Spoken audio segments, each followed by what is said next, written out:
Chapter 22. Huff huff huff.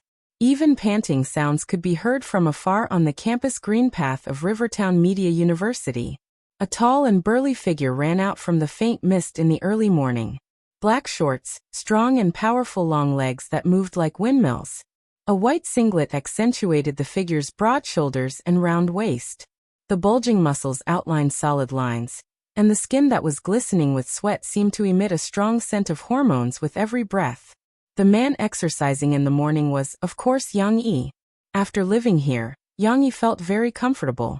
Not only did he have a vast campus for his daily training, but the high-quality air in Tingshan area also allowed his internal cultivation to improve by leaps and bounds. Of course, he wasn't alone on the way to his morning training. Rivertown Media University was one of the top media universities in the country.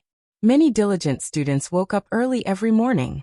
Not many of them exercised, but there were many who practiced their voices, their eloquence, and their musical instruments in every corner of the campus. Although Yang Yi couldn't stand such restrictions, he still cast envious glances at them from time to time. Campus life, a place where one's youth was unrestrained. There was also romantic and pure love. These were all lives that he had never experienced before. Even though he had been reborn, he couldn't experience them. Speaking of which, Yang Yi was still a little depressed. Help! Yang Yi had already run along the campus green path to the depths of Tingshan when suddenly, a cry for help came from afar. He couldn't help but slow down and look in the direction of the sound with a frown. Could it be a melodramatic scene of a hero saving a damsel in distress? How could it be? After a while, Yang Yi saw a nimble little fatty rushing out from the bushes. He was flustered and stumbling as he tried to escape. Then, a dark and swarthy wild boar came out from the bushes behind him. The wild boar wasn't big, only slightly bigger than a dog. But looking at its sharp tusks, it displayed a ferocity that was different from a domesticated pig. Huff! The wild boar's eyes were red as it chased after him relentlessly. The little fatty was about 1.6 meters tall, but he weighed about 160 kilograms. The fat on his stomach jiggled. It was really amazing that he could run so fast, even when he was scared witless. Of course, now was not the time to watch a show. Yang Yi shouted and strode forward, passing the little fatty. No. It's dangerous. Fatty was shocked. He wanted to turn around and pull Yang Yi back, but when he turned around and saw this scene, his eyes almost popped out of their sockets. Yang Yi charged toward the wild boar. Suddenly, he turned his body to the side to avoid the wild boar's charge. Then, using some unknown force, his left leg hooked onto the wild boar's hind leg. Taking advantage of the wild boar's momentum, he lifted it up. This was nothing. After Yang Yi picked up the wild boar, which weighed tens of kilograms, like a football, Yang Yi turned around and smashed his right leg into the wild boar's abdomen in midair. Roar! The wild boar's scream in the air came to an abrupt end. Then, it fell into the grass where it had run out from and stopped moving. Oh my God! Fatty was dumbfounded. But he was really daring. Otherwise, he would not have run up the mountain alone to provoke a wild boar. He suppressed the fear in his heart, and went to the grass to look for a while. Finally, he confirmed it. Trembling, he looked at Yang Yi and asked, It's dead. Yang Yi looked at him indifferently and nodded. Don't underestimate Yang Yi, okay? Although he had not recovered half of his strength from his previous life, but a wild boar that was not much bigger than a dog was hit in the abdomen by his inner strength. Its internal organs were all shattered. How could it survive? But in contrast, he was more curious. In this mountain, how could there be a wild boar? And how did this little fatty provoke this wild boar? If not for his curiosity, Yang Yi would have left after kicking the wild boar to death. However, the little fatty was more fanatical than him. Suddenly, his eyes lit up. He rushed over and pulled Yang Yi's hand and said sincerely, Hero, please accept me as your disciple. I want to learn martial arts from you. Real martial arts. At that moment, Yang Yi had a bad feeling. Oh no, it seems like I've been entangled by a pervert. Of course, the little fatty was not a pervert, but he was more sticky than candy. Yang Yi used his running speed to get rid of him. As a result, when he went down the mountain, Yang Yi saw this guy again. He was actually waiting at the exit. He even got a bicycle from who knows where, and was riding behind him. "Master, please accept me as your disciple. I'll do anything for you," the little fatty said while gasping for breath. Really useless. Yang Yi looked down on him.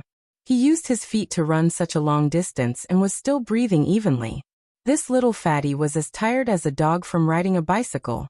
Not to mention that Yang Yi never thought of accepting a disciple. Even if he did, he would not be willing to accept a waste. However, the little fatty really persevered. He followed Yang Yi all the way back to the small building. The coffee shop was not yet renovated, so when Yang Yi went up to the second floor from the back, the little fatty still shamelessly followed him. Yang Yi frowned and resisted the urge to throw him out. It has to be said that the little fatty's tenacity made Yang Yi have a good impression of him. "This building seems to be Professor Hu's." The little fatty who turned into a know-it-all patted his head and asked in surprise, "Master, are you Professor Hu's son?" Originally, Yang Yi did not want to pay attention to him. This guy was a chatterbox. Along the way, he kept talking. But now his guess was so outrageous. Yang Yi turned his head and glared at him. "This house, I rented it." Oh. The little fatty was very happy because his master finally spoke to him. Then, he still wanted to continue nagging. "Shut up." Yang Yi did not even turn his head and sealed his mouth. The little fatty could only obediently shut up. But he still looked around curiously. The questions in his heart slowly began to be suppressed. "You live in such a big house by yourself? Where did Professor Hu go? Master, where did you learn so much kung fu?" But he could not ask. He felt very uncomfortable holding it in. "Have you eaten breakfast?" Yang Yi took off his wet singlet under the little fatty's envious gaze. He wiped the sweat off his body and changed into a dry t-shirt. Then he walked into the kitchen and asked casually, "Not yet." The little fatty acted as if he was granted amnesty. He excitedly opened his mouth. "Master, you know how to cook? No, I mean you even prepared breakfast yourself?" Yang Yi did not pay attention to him. He minded his own business and fried eggs and ham. He also made a plate of vegetable and fruit salad. One serving for each person, he brought it to the dining room. "Master, you are so amazing. My saliva is about to flow out," the little fatty said with a face full of admiration. Yang Yi smiled. His expression was not as cold as before. He pointed at the plate in front of the little fatty and said, "Eat, don't get cold." After integrating into his new identity, Yang Yi had been reflecting. Was he still as isolated as he was in his previous life? If he did not even have a friend, then what was the point of being reborn? Now that he had met a thick-skinned little fatty, Yang Yi suddenly thought that it was not a bad choice to meet some strangers and make some friends. P.S. It seems that there are readers in Genesis who said that they can't review? I don't know what's going on with Little Han. Little Han has never deleted anyone's review. Could it be that the system deleted it? Chapter 23. Learning martial arts was out of the question. After Yang Yi brought up some training conditions, the little fatty backed off. How could he withstand such a tough training? No horse dance, no running, no dieting. Can I still practice some simple martial arts? The little fatty asked in the end, unwilling to give up. No. Yang Yi shook his head. Okay. The little fatty lowered his head dejectedly. However, without this layer of request, the little fatty continued to display his talkative nature, and the two of them quickly became familiar with each other. The little fatty's name was Guazi, and he was a genius youth. Of course, this was what he thought was extraordinary and patted his chest to admit. However, at the age of 16, he had skipped grades to the third year of high school, and his grades were the best in the entire school. His IQ was definitely not low. However, Yang Yi felt that whether this guy was a genius or not was still undetermined. He was definitely a clown. A straight-A little fatty felt that the challenge of the college entrance exam was too low. So he changed his goal and signed up for Jiang Chuan's arts exam this month. I want to be a big star, Guazi said childishly. Yang Yi could not deny it, but he was very interested. He wanted to know how angry this guy's parents and teachers were when he made this decision. My parents don't care about me, but my teachers are worried to death. Guazi laughed. But I don't want to go to Beijing University or Tsingnan University. I don't want to create results for them. Jiang Chuan is so good, there are so many beauties. Yang Yi was speechless. He was only 16, and he was already so eager? Speaking of which, this guy was using the opportunity of coming over to prepare for the exam to walk around the school all day. Otherwise, he would not have run to Ting Mountain early in the morning to play and be chased by wild boars. You suddenly came over to take the arts exam. Can you pass? Yang Yi expressed his doubts. Guozi patted his chubby chest and said unhappily, Brother Yang, how can you doubt me like this? After all, I've been learning vocal music since I was a child. Yang Yi took the guitar that the old man had given him from the wall and handed it to Guozi. Perform a song that you're good at. Let me hear it. Wow, big brother Yang, you have such a good guitar? Brown underfee. Guozi knew what was good for him, so he made a fuss about it. After receiving it, he fondled it lovingly. Yang Yi didn't explain. He just raised his hand and let Guozi start his performance. After picking up the guitar, Guozi's expression became serious. He gently strummed the guitar, thought for a moment, and said, Then brother Yang, I'll sing you a song that I like very much. It's Chao Feng's Small Town in the South. P.S. This song exists in reality. For the time being, it's categorized in this world. If you're interested, you can search for it. It's a slow jazz ballad. It's suitable for lazy afternoons. Yang Yi didn't know much about this world's music. A while ago, he was busy renovating the coffee shop. He didn't have time to install a high-end sound system at home. When he had the chance, he wanted to taste this world's music feast. The guitar strings were gently pulled, and a very, very slow prelude flowed out. Yang Yi couldn't help but close his eyes. This melody was very simple, but it gave people a rare peace of mind. He quickly judged that this song should be a ballad. The same melody was only repeated a few times. Guozi softly hummed, Small town in the south, there's no radiance. Yang Yi's eyebrows slightly raised. He glanced at Guozi and was a little surprised. This kid didn't exaggerate. He did have a very good vocal foundation. But Yang Yi was more surprised by his voice. In his previous life, Yang Yi felt that in the music industry, every fat person had potential.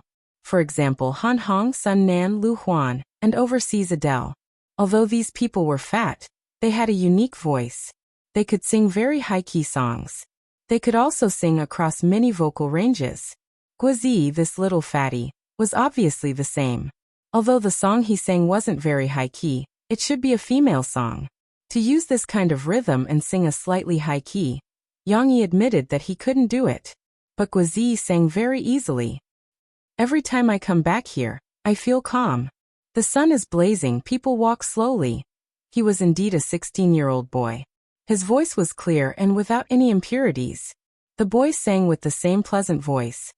The scattered straw hat, the flowers I planted. Finally, with this line, Guozi sang with his extraordinary singing skills. The word sun transitioned from the word flower to the word flower. The intonation changed a few times, vividly displaying the languid spirit of the song. Shake, shake, shake, shake, shake, shake, shake. I sing this song by myself here, and people just smile, oh smile. I'm singing this song alone here. You won't know, oh I know. Yang Yi really closed his eyes and listened to the song quietly. The song was actually ordinary, but it was pure and simple. People who liked slow ballads would like it, but there were very few of them. It was not easy to become popular in the market. However, Guozi's singing was not bad. Whether it was his voice or his singing skills, Yang Yi felt that he was much better than some of the singers in the Chinese music industry in his previous life. However, after putting down the guitar, this guy's funny nature was revealed again. With a face full of expectation, he asked, Hee hee, brother Yang, what do you think of my singing? Looking at his expression, it was almost the same as she who was eagerly waiting for her father's praise. And you're going to take the music exam. There shouldn't be a problem. Yang Yi said lightly. Guozi was very surprised. He scratched his head and said, But I'm going to take the acting exam. Yang Yi could not bear it anymore. He took off his slipper and threw it at him. You're taking the acting exam.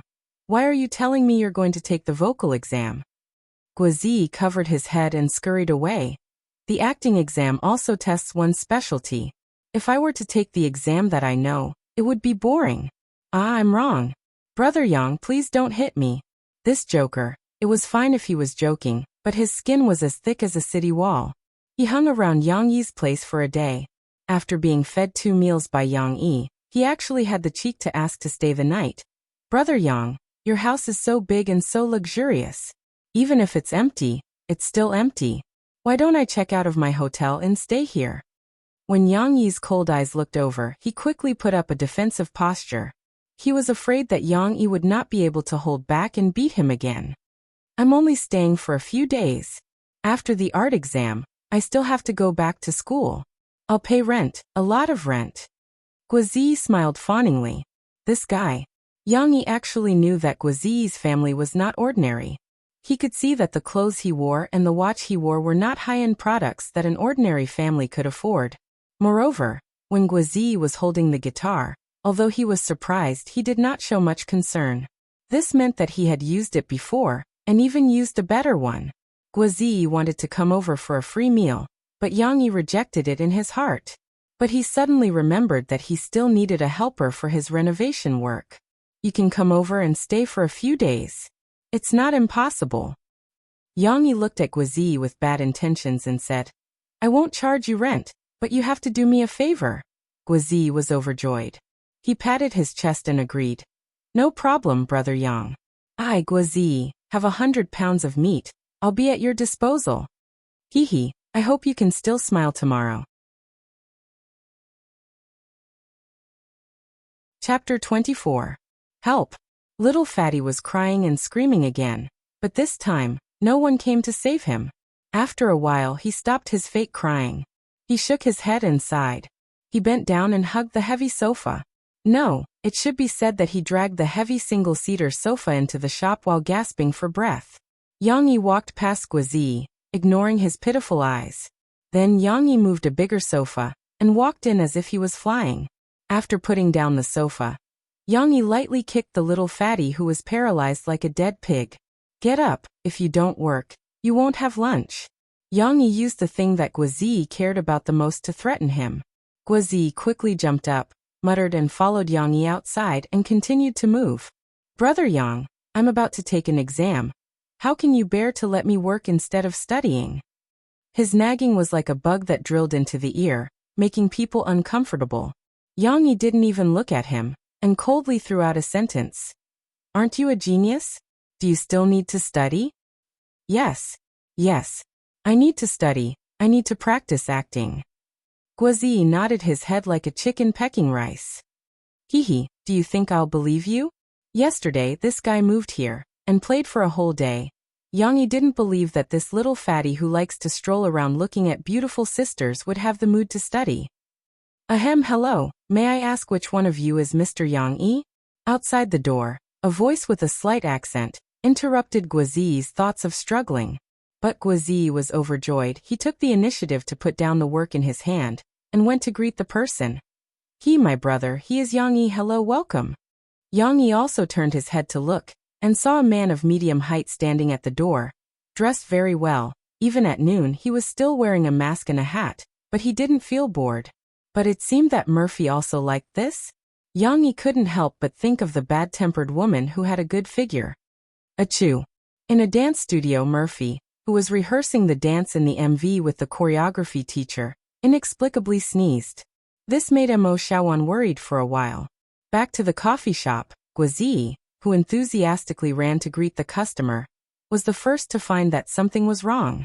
He was surprised, pointed at the person, and said in a trembling voice, You aren't you Isan Chenijia? The person was Chenijia. In order to show his sincerity, he turned down a job and rushed over from Harbor City to find Yang Yi. After being recognized, Chen Yijie generously took off his hat and mask and nodded at Guozi with a smile. Hello. Who was Chen Yijie? Yang Yi was still confused, but Guozi was already trembling with excitement. He tightly grasped Chen Yijie's hand and shouted, Isan, I'm your loyal fan.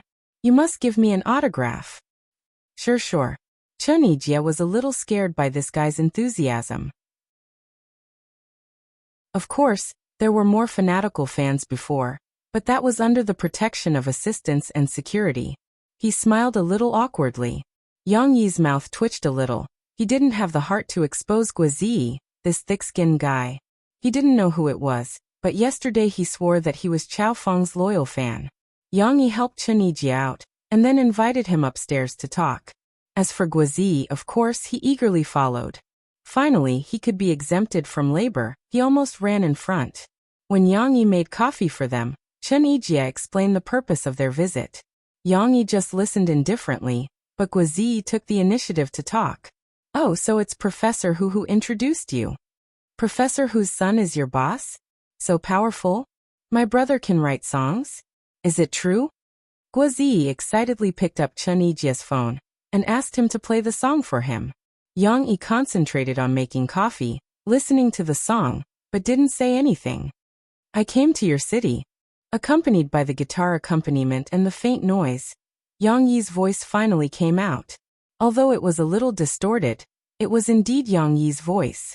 Guozi looked at Chen Yijie in a daze. Chen Yijie understood what he meant and said with a wry smile, "This is the sound source downloaded from the Copyright Association.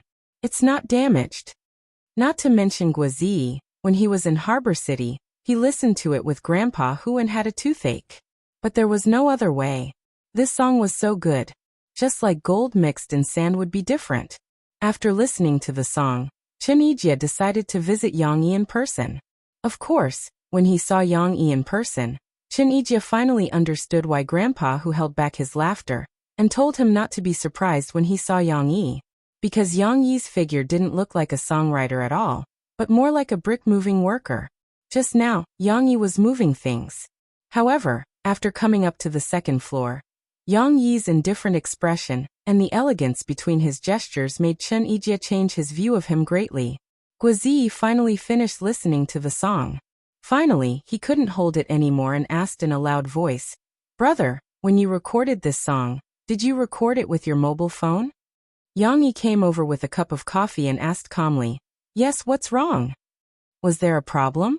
Yang Yi didn't think there was a problem at all. He couldn't find a recording studio in the village in the city before, so he simply recorded a sound source with the high-end smartphone that Murphy gave him, and found an internet cafe to upload. My boss, Guozi, the genius young man, actually said a sentence in Cantonese. "You are too wasteful. Such a good song was recorded by you into noise, do you know? Unforgivable."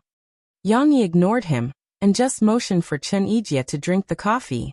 Chen Yijie picked up the cup and took a sip.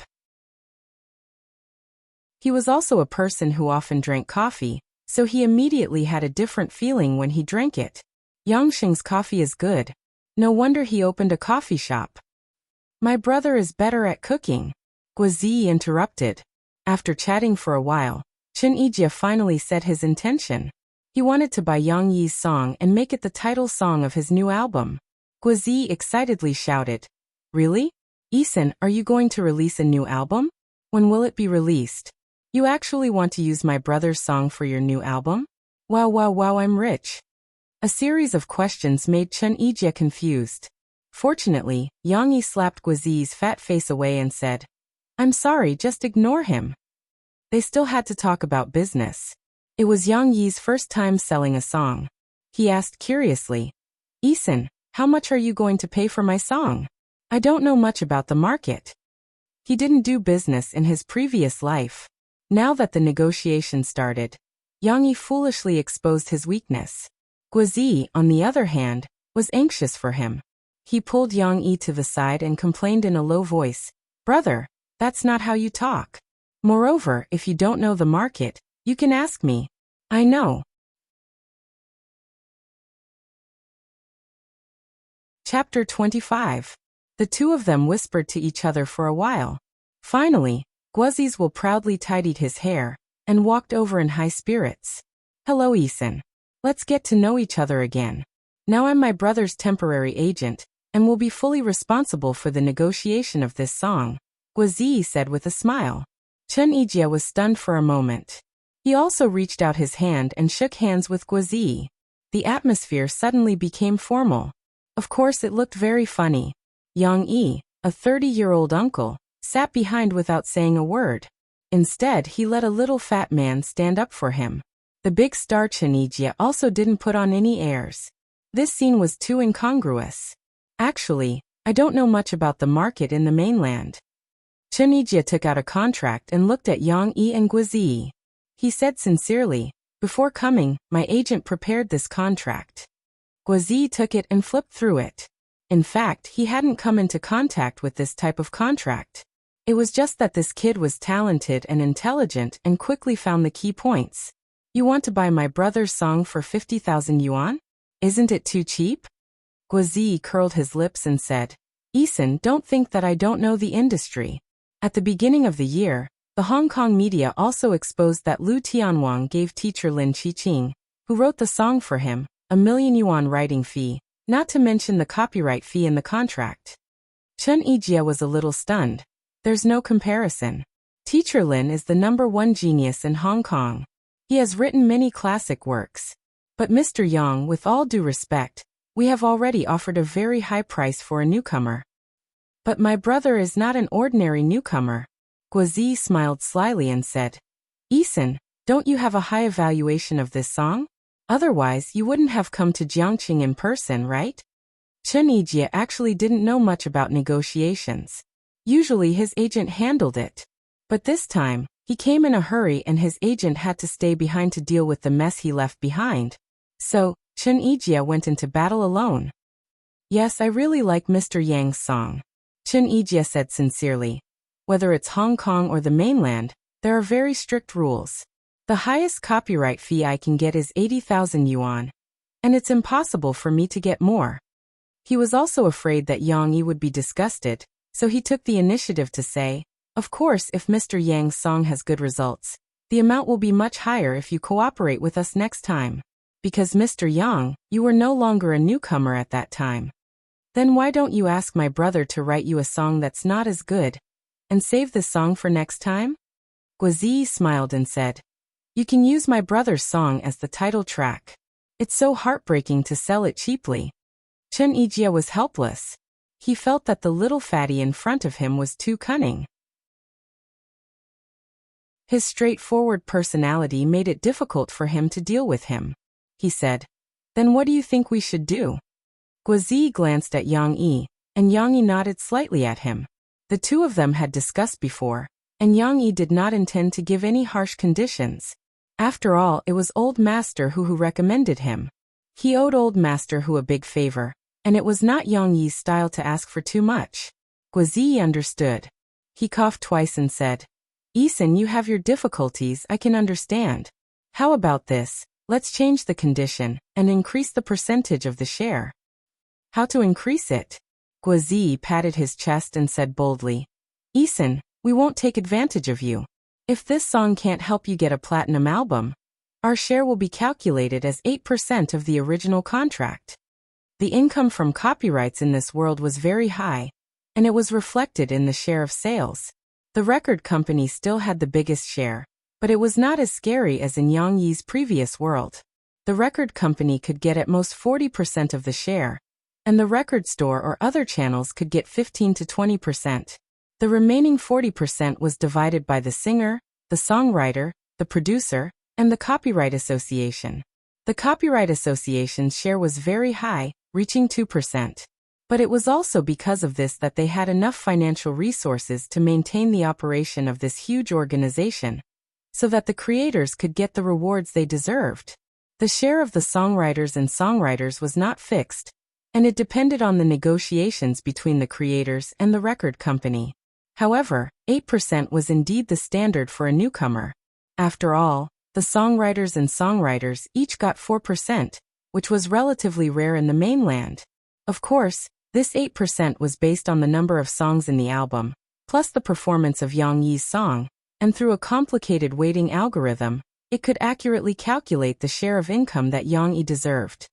As far as I know, Eason hasn't released a platinum album for 3 years, right? Guizi hit the nail on the head. Chen Yijie nodded silently. He did not deny that he was eager to return to the top. "If your album can get a platinum album, we ask for a share of 16%. Guizi said surprisingly, "This has to be written in the contract." 16%? Chun Ijia was shocked. That's too much. Even the A-list songwriters can't get such a share. 16% was indeed high. As a singer, Chun Ijia could only get 15 to 20%, and 20% of the share was when he was at the peak of Hong Kong's music industry. Eason, we're talking about after the results are out. If my brother's song can help you sell a platinum album, do you think this share is not worth it? Guozi said with a smile. If it's not platinum, we'll be at a loss with an 8% share. Chun Ijia smiled bitterly. He felt that in the negotiation with Guozi, he was completely at a disadvantage. Guozi had firmly grasped his eagerness to prove himself. I need to make a phone call and discuss with the company. Chun Ijia stood up and said blankly. After Chun Ijia walked away, Guozi breathed a long sigh of relief, and his serious expression became sloppy again. My God, I was so nervous. Yang Yi patted him on the shoulder and gave him a thumbs up. Big brother Yang, since I'm working so hard, does that mean I don't have to work anymore? Guozi grinned sheepishly. Yang Yi narrowed his eyes and smiled. No. No way. Guozi threw himself on the sofa and wailed. Boss, I didn't do anything, but I worked hard. A smile appeared at the corner of Yang Yi's mouth. He said, You're working hard, but since you're working so hard, I'll cook you a French feast today. This was the biggest encouragement. Guozi got up again in surprise. Really?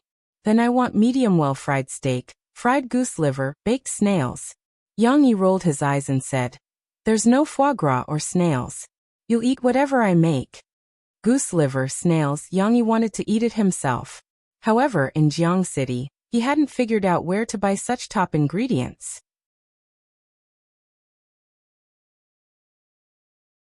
Chapter 26. In the end, Tian Xiang agreed to increase the share of the platinum album to 14%. On this basis, the share of the single album would be weighted any higher and they would not relent, because they had to take Chun Ijia into consideration. Chun Ijia had already taken the initiative to lower his share to 15%. They couldn't let an A-list singer suffer, right? Although little Fatty Guo was still unsatisfied, Yang Yi didn't let him continue to pester him. He made the decision to sign the revised contract. He didn't use his real name. Yang Yi, who was used to using a fake name, gave himself a stage name. Mu Xiang, in fact, was a homonym of Liang Lian. It was also a remembrance of his previous life. After the contract was signed, Chun Ijia, the famous singer, was finally relieved. He didn't stay for long, and excitedly held the piano score that Yang Yi had rearranged for him. This song was more suitable for piano accompaniment, and he was rushing back to Hong Kong to test it out. Big loss, big loss. Guozi kept murmuring. This is a gambling agreement, and it may not succeed. If we don't have a platinum album, we will have nothing to eat. It seemed that Guozi cared more than Yang Yi himself. Don't forget your roots. Yang Yi simply explained to Guozi. What's more, the other party has also expressed their sincerity. We don't need to take all the advantages. Yang Yi had experienced this in his previous life. Once, he was carrying out an assassination mission in Iraq. During the mission, he was discovered by a civilian child. He couldn't be ruthless enough to get rid of the threat, so he let the child go. 2 days later, when he completed the mission and retreated, he was attacked by a mysterious armed force. The other party even used a rocket launcher. He was seriously injured and almost fell into a desperate situation. However, he would never have thought that the child whom he had helped before would magically appear and take him to a tunnel to escape. After this incident, he not only understood the truth, but also felt the warmth of human kindness. Gradually, he was no longer used to the identity of an assassin, so he escaped from the organization. However, the logic was the same. One should not be too greedy. Leaving some room for others would also facilitate future cooperation. Yang Yi's casual words gave Guozi a great shock, especially the sentence that had never appeared in this world before. Don't go too far, and we'll meet again in the future. It was like a proverb, making Guozi unable to help but think about it for a long time. He felt that he couldn't understand this big brother of his anymore. Thinking back, the first impression that Yang Yi gave to Guozi was that he was a fierce man. A super strong man who could kick a wild boar to death with a single kick. This was a very deep impression. After all, Yang Yi's appearance was there, and Guozi couldn't help but be in awe. Then Guozi shamelessly came here. His impression of Yang Yi had changed a little. A chef who could make top-notch delicacies. Fortunately, Yang Yi didn't know that this guy thought of him as a chef with a thick neck and a big head. If he knew, he would definitely cut him up. But now, Yang Yi had once again subverted Guozi's understanding. This big guy, not only could he write songs, but he could also speak such profound principles. He had become a mixture of a fierce man, a chef, an artist, and a life mentor. What the hell? No matter how you look at it, it's unbelievable. Guozi held it in for an entire day. Until the evening, he couldn't help but ask, "Big brother Yang, what kind of person are you?" Yang Yi frowned, hiding the killing intent in his heart. He asked, "Why do you ask?" This question was very dangerous. Could it be that he saw something? Yang Yi had only enjoyed a few days of peace, and he didn't want it to be taken away from him. If someone jumped out, Yang Yi would mercilessly let him die without a burial ground. Guozi didn't feel that something was wrong. He looked curious and said excitedly, "Because you're very mysterious. Your kung fu is so powerful, and you can even write songs. Yesterday you actually hid such a good song, but you weren't willing to play it for me." This guy, when he expressed his curiosity, he could talk nonstop for a while, and then he didn't know where the topic went. Yang Yi quietly breathed a sigh of relief. Fortunately, things didn't develop in a bad direction. Otherwise, he might have to think about whether to be ruthless to this little fatty or not. Although he was very noisy, Yang Yi's impression of this little fatty was not bad. He admired talented people with their own personality. "So, I'm very curious. What kind of person were you in the past?" Guozi finally turned the topic back, but immediately he couldn't help but say, "For example, I was smart since I was young, and learned everything quickly. When I was 5 years old, my family hired a tutor for me to learn piano." Yang Yi helplessly dug his ears. Well, at this time he could organize his words and study how to lie. Finally, Guozi's mouth was dry as he drank a large glass of water. He blinked his clever round eyes and puzzledly said, "Brother Yang, why aren't you saying anything? Are you not willing to talk about it? That's okay. Everyone has their own past that they don't want to talk about." What the hell? Who said he wasn't willing? It was obvious that he couldn't get a word in. Yang Yi couldn't help but roll his eyes. He was too lazy to argue. He just said lightly, "I used to be a soldier." "Oh, I know." Guozi immediately interrupted. He said excitedly, "Your kung fu is excellent. You must be the legendary Special Forces soldier, the king of soldiers, riding 1,000 miles alone, and taking the head of the general in the midst of thousands of soldiers."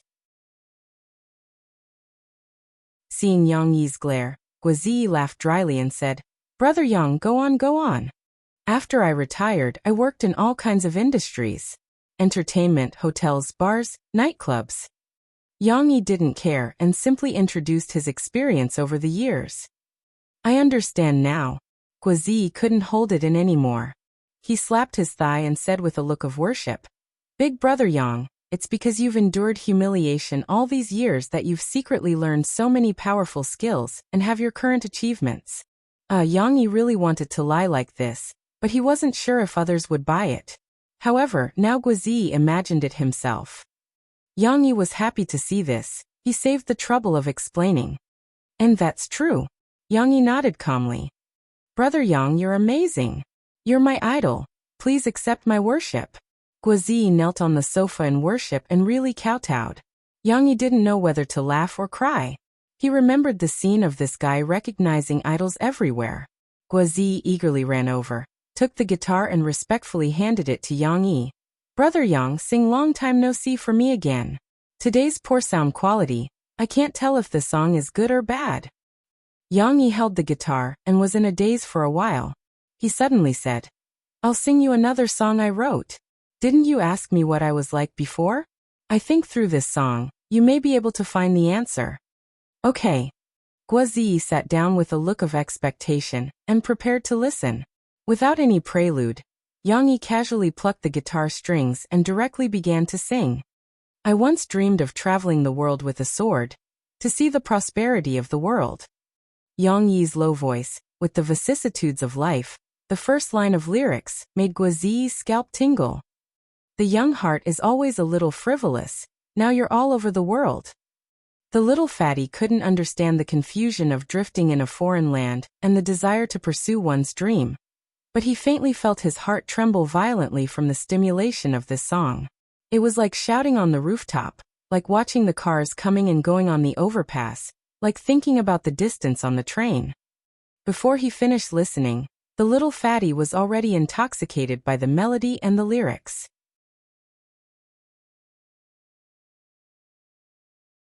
Chapter 27. While Yang Yi was singing, Murphy finally finished her 2 days of work and dragged her tired body back home. As soon as she opened the door, she sensed it. She happily broke free from the nanny's embrace and ran over. Mom. She missed you so much. The little girl was wearing cute pajamas and holding a teddy bear in her left hand. She was extremely cute. Mom also missed Shishi. Murphy picked up Shishi and was intimately kissed by her daughter on the cheek. Her cold and elegant face finally showed a trace of a smile, and the tiredness on her face seemed to dissipate a little. Shishi, have you had dinner? Have you been obedient at home? Murphy asked softly. Shishi nodded vigorously and said in a sweet voice, yes, Shishi also washed clean. Mom, smell it. Does it smell good? The little girl also stretched out her little arm, and her wrist was as white as the moon. Her skin was smooth and tender. Murphy gave a rare mischievous smile, avoided the little arm, and put her head into Shishi's neck. She took a deep breath, and then said seriously, yes, it smells good. Shishi shrank her little head and giggled. No, it tickles. Miss Mo, have you eaten? Shall I heat up the food for you? The nanny watched the mother and daughter being intimate for a while, and then came over and asked with concern. Aunt Zhu, there's no need. I've already eaten on the plane. Mo Fei smiled slightly and said, you can go and rest first. I'll take care of Cici. The nanny, Aunt Zhu, was an Aunt Mo Shaowan hired in her hometown. She was honest and would not leak secrets. Murphy was relieved. But even so, every time Murphy went out to participate in an activity, she would feel uneasy. She was always afraid that Shishi would not be safe at home, especially when she was on a business trip for 2 days. She would still be awakened by nightmares in the middle of the night after talking to her daughter on the phone. Of course, she was happy to be back, but Murphy knew that unless she gave up her career as a singer, she would have to fly around and not be home more and more often. At night, Murphy changed into silk pajamas and lazily lay on the bed. She leaned on her left forearm to support her cheek, and watched Shishi play with her dolls at the bedside. The silk-like silk pajamas were very light and thin. It went down along Mo Fei's waist and up on her perky buttocks, showing the original charm of her curves without any cover. The most beautiful part was her pair of upturned feet. They were as clean as snow and as smooth as jade. It was a pity that there was no bright nail polish. Mo Fei did not have the time to apply it. Otherwise, it would give people a strong visual impact. Of course, this beauty could not be appreciated by any man. As for Mo Fei, she would only let herself go when she was alone. Usually, she was still a very conservative person. Now Murphy's expression was slightly depressed. Although she was watching her daughter play, she was actually thinking about something. She still had to work, otherwise she would not have made up her mind to come back. She would have to face a lot of competition. But what about Shishi? Murphy knew that she would be busier and busier in the future. She could not always leave Shishi at home, could she? How about I send Shishi to her father? As soon as this idea came up, Murphy was shocked by herself. How could she? No matter who he entrusted to take care of his daughter, he couldn't entrust his daughter to Yang Yi. For 4 years, Shishi was a piece of flesh in Murphy's heart. If she handed her daughter to Yang Yi, Murphy felt as if the flesh in her heart was cut off. Occasionally, when she went to her father's house for the weekend, Shishi was so happy that she did not want to come back. If she stayed at her father's house for a long time, would the little girl still remember that she had a mother?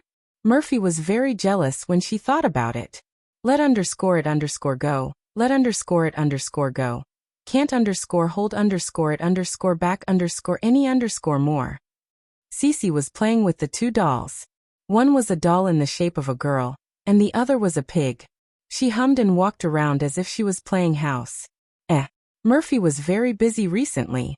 She rarely paid attention to what song her daughter was humming. But this time, she finally understood that the little girl was humming from time to time. Not only was she singing English songs, but she was humming with a very good melody. Shishi, what are you singing? Murphy put aside the distracting thoughts and asked curiously. I'm singing. Shishi tilted her head and thought carefully. She realized that her father did not mention the name of the song, so she had to say, I'm singing Sister Aisha's song. Sister Aisha? Murphy was stunned. She subconsciously thought that Aisha was a foreign female singer. Where did you learn it? Murphy was a little puzzled. Even if she had stayed abroad when she was 1 or 2 years old, Murphy did not think that she could sing English songs alone. After all, she insisted on Chinese education at home. But now, she was singing with perfect pronunciation. This was not something that could be achieved easily. Papa taught me. Shishi said with admiration. Papa told Shishi the story of Anna and Aisha. He also taught Shishi how to sing. If it was said that Yang Yi would tell his daughter stories, Murphy would still believe it. After all, this man still loved his daughter very much. But Yang Yi taught Shishi how to sing English songs. Murphy felt that her understanding of the world was a little subverted. What the hell? This guy can speak English? In Murphy's impression, Yang Yi was a soldier who did not read many books, and that was the truth. Of course, this was not because she disliked him. It was just because of this reason that they could not find common topics in the past, and the estrangement between them became deeper and deeper. He must have fed her some kind of bewitching medicine. Murphy snorted discontentedly in her heart. Shishi, it's time to sleep. Mommy will read a story to you, okay? Murphy sat at the head of the bed, took a children's picture book from the bedside cabinet, and patted the space beside her. She would usually tell Shishi stories, but usually before Shishi went to bed, she would come over with a storybook and ask her to tell her stories. The reason why Mo Fei took the initiative today was because she felt uncomfortable in her heart. Who said that only you can tell stories to your daughter? Humph, I can do it too. Shishi happily agreed. She twisted her little butt, climbed over, and leaned softly in her mother's arms. In the forest, there is a little white rabbit. Murphy's voice was no longer cold when she was with her daughter. Instead, it was as gentle as water, like Teresa Tung. This was probably an ice goddess that no one had ever seen before. Under her mother's gentle coaxing, Shishi gradually fell asleep. Murphy hugged her daughter and let her sleep on her little pillow. Then, she lifted her daughter's hair and gently kissed the little girl's little face. She let out a long sigh. Murphy also turned off the lights and laid down. Her tired face did not reveal any sleepiness, and her beautiful eyes were a little dazed. The thought that had appeared earlier came to her mind again.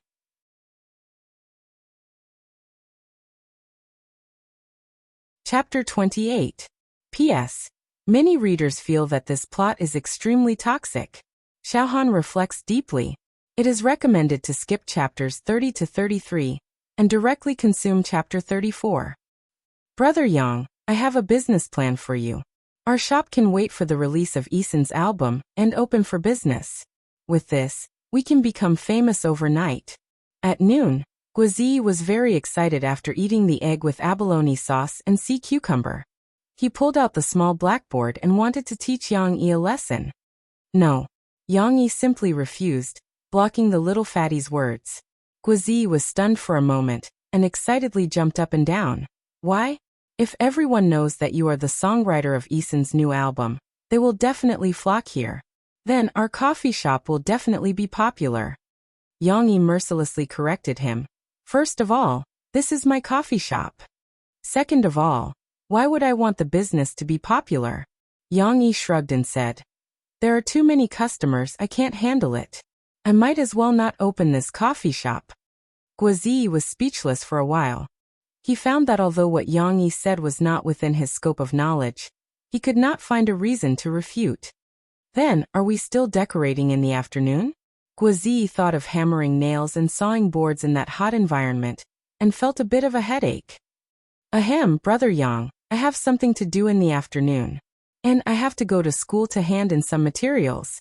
Looking at the way his eyes were rolling around, Yang Yi knew that this guy was going to slack off again. No decorating in the afternoon. If you want to play, then go. Yang Yi stretched and yawned as he prepared to go back to his room to take a nap. He casually said, I'm going to buy a car in the afternoon. Buy a car? Buy a car. Guazi's eyes instantly lit up and he ran over with a cheeky grin. Big Brother Yang, take me with you. I know where to buy a car. Yang Yi looked back at him strangely and said, Didn't you say you had something to do in the afternoon? It's okay, it's okay. Guazi smiled and waved his hand. I might have read the notice wrongly. It's not this afternoon. Yang Yi chuckled. He knew it. Big Brother Yang, do you want to buy a sports car? Castrati, or Martha of England? Asked the little fat man gallantly. I don't have money to buy a sports car. Yang Yi did a rough calculation of his own pockets. The expenses for the past few days were not small. However, after Chen Yijie paid 80,000 yuan for the copyright, Yang Yi still had tens of thousands of yuan left. As for the 2 million yuan reward, it could be said that he had not used it yet. Even so, 2 million was still not enough to buy a supercar. F***CK. Yang Yi likes supercars too. In his previous life he owned a Lamborghini Reventon. This car was limited to 20 units in the world. Of course he could not afford it. But once when he was on a mission he killed his master. When he saw this car, he could not help but drive it back. Of course the price was not small. He drove this car for a month before he was chased by the NSA. In the end he had to give up this place and escape. Yang Yi's interest was piqued by the little fat man, but his rationality told him that now was not the time to think about this. If he wanted to buy a sports car, he had to earn 100 million yuan first. Later he would think about how to make money legally. In the afternoon, under the lead of the local snake, Little Fat Gua, Yang Yi came to the car market located at the junction of Dongqing District and Binhai District. This was the largest car market in Jiangcheng. Whether it was a variety of brand 4S stores or some second-hand car middlemen, they all had a presence here. Yang Yi was curious because he had never seen all the car models and logos here before. It was completely different from his previous life. Little Fat Gua was also a car fan. Although he was a little disappointed that Yang Yi did not buy a sports car, when it came to low-price cars, he was still able to introduce them endlessly. Within 100,000 yuan, there are more domestic cars. Things like Feati Changjiang, they are all about the same. Feati and Changjiang are old brands, the quality is slightly better. Too ugly, I don't want it. Yang Yi looked at the car at the entrance and shook his head. He was indeed a person who cared about appearances. Moreover, he had seen Feati and Changjiang at the car rental place. He did not like them. Between 100,000 and 200,000 yuan, there are many choices.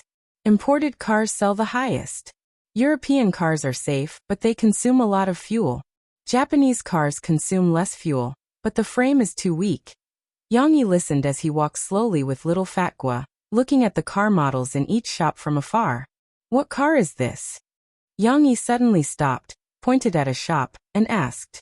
Little Fat Gua took a look, scratched his head and thought for a while before saying, This is an unpopular car. It is a civilian pickup truck brand after the military vehicle factory was restructured. It's called Wolfgang. However, its car sales are not high because it doesn't suit the public's taste, and the price is on the high side. Let's go take a look. Yang Yi felt that just hearing the name Wolfgang made his blood boil. Moreover, looking at the huge frame of the car from afar, it looked very much like the muscle car he liked. A disdainful laugh came from behind, attracting Yang Yi and Little Fat Gua's attention. Looking back, it was a young man with slicked back hair, dressed in a suit and leather shoes. His face was oily and powdered, just like a gigolo. Of course, looking at the brochures in his hands, Yang Yi recognized him. He was the person from the 4S car shop called Feati. TSK big brother little brother, you really know how to pick. The gigolo said jokingly. Looking at you, you only have a net worth of 1 or 200,000 yuan, and you want to see Wolf Fang? Don't you know that if you don't have 400,000 yuan, you can't even touch Wolf Fang? He was also speaking according to the situation. After observing just now, he thought that Yang Yi and Little Fat, who walked past the shop, were dressed like potential customers of Fayati, so he wanted to approach them. But before he could say anything, he heard Yang Yi's disdainful words, which made him angry. It was not that he thought that his brand was good, but he thought that Yang Yi was just a poor guy who came out to buy a car with a worn-out luggage bag. He was even worse off than him. The gigolo boasted that he was a senior car purchasing consultant in this industry, with a monthly salary of more than 10,000 yuan. He could afford to wear a suit and leather shoes, and drink red wine and coffee. Unlike these two who wore sandals and shorts from the street stall, they were as tasteless as they could be. But the gigolo's car was also a Fayati. After all, he was an employee of the company and had a discount, so he could not bear to buy another car. How could a person who was worse off than him be so arrogant to say that he wanted to buy a better car than him? So the gigolo could not help but ridicule him. Yang Yi frowned, as he could not understand what was wrong with this person. He and Guizi looked at each other, and Guizi also looked innocent, and his eyes said, "I don't know this guy either." "Okay, you guys go and see. After you see, don't blame me for not reminding you." The gigolo chuckled and said in a strange tone, "As a person, the most important thing is to recognize your own position. Those who have enough money to buy a Fiardi shouldn't daydream so much." Yang Yi actually wanted to beat him up. In his previous life, if someone dared to ridicule him like this in front of him, he would definitely teach him a lesson. But now he suddenly felt that it was fun. "You think that we can't afford Wolf Fang?" Yang Yi asked faintly. No, what kind of car is Wolf Fang? Cough cough. I actually think that you guys can't even afford Fayati. The gigolo sneered.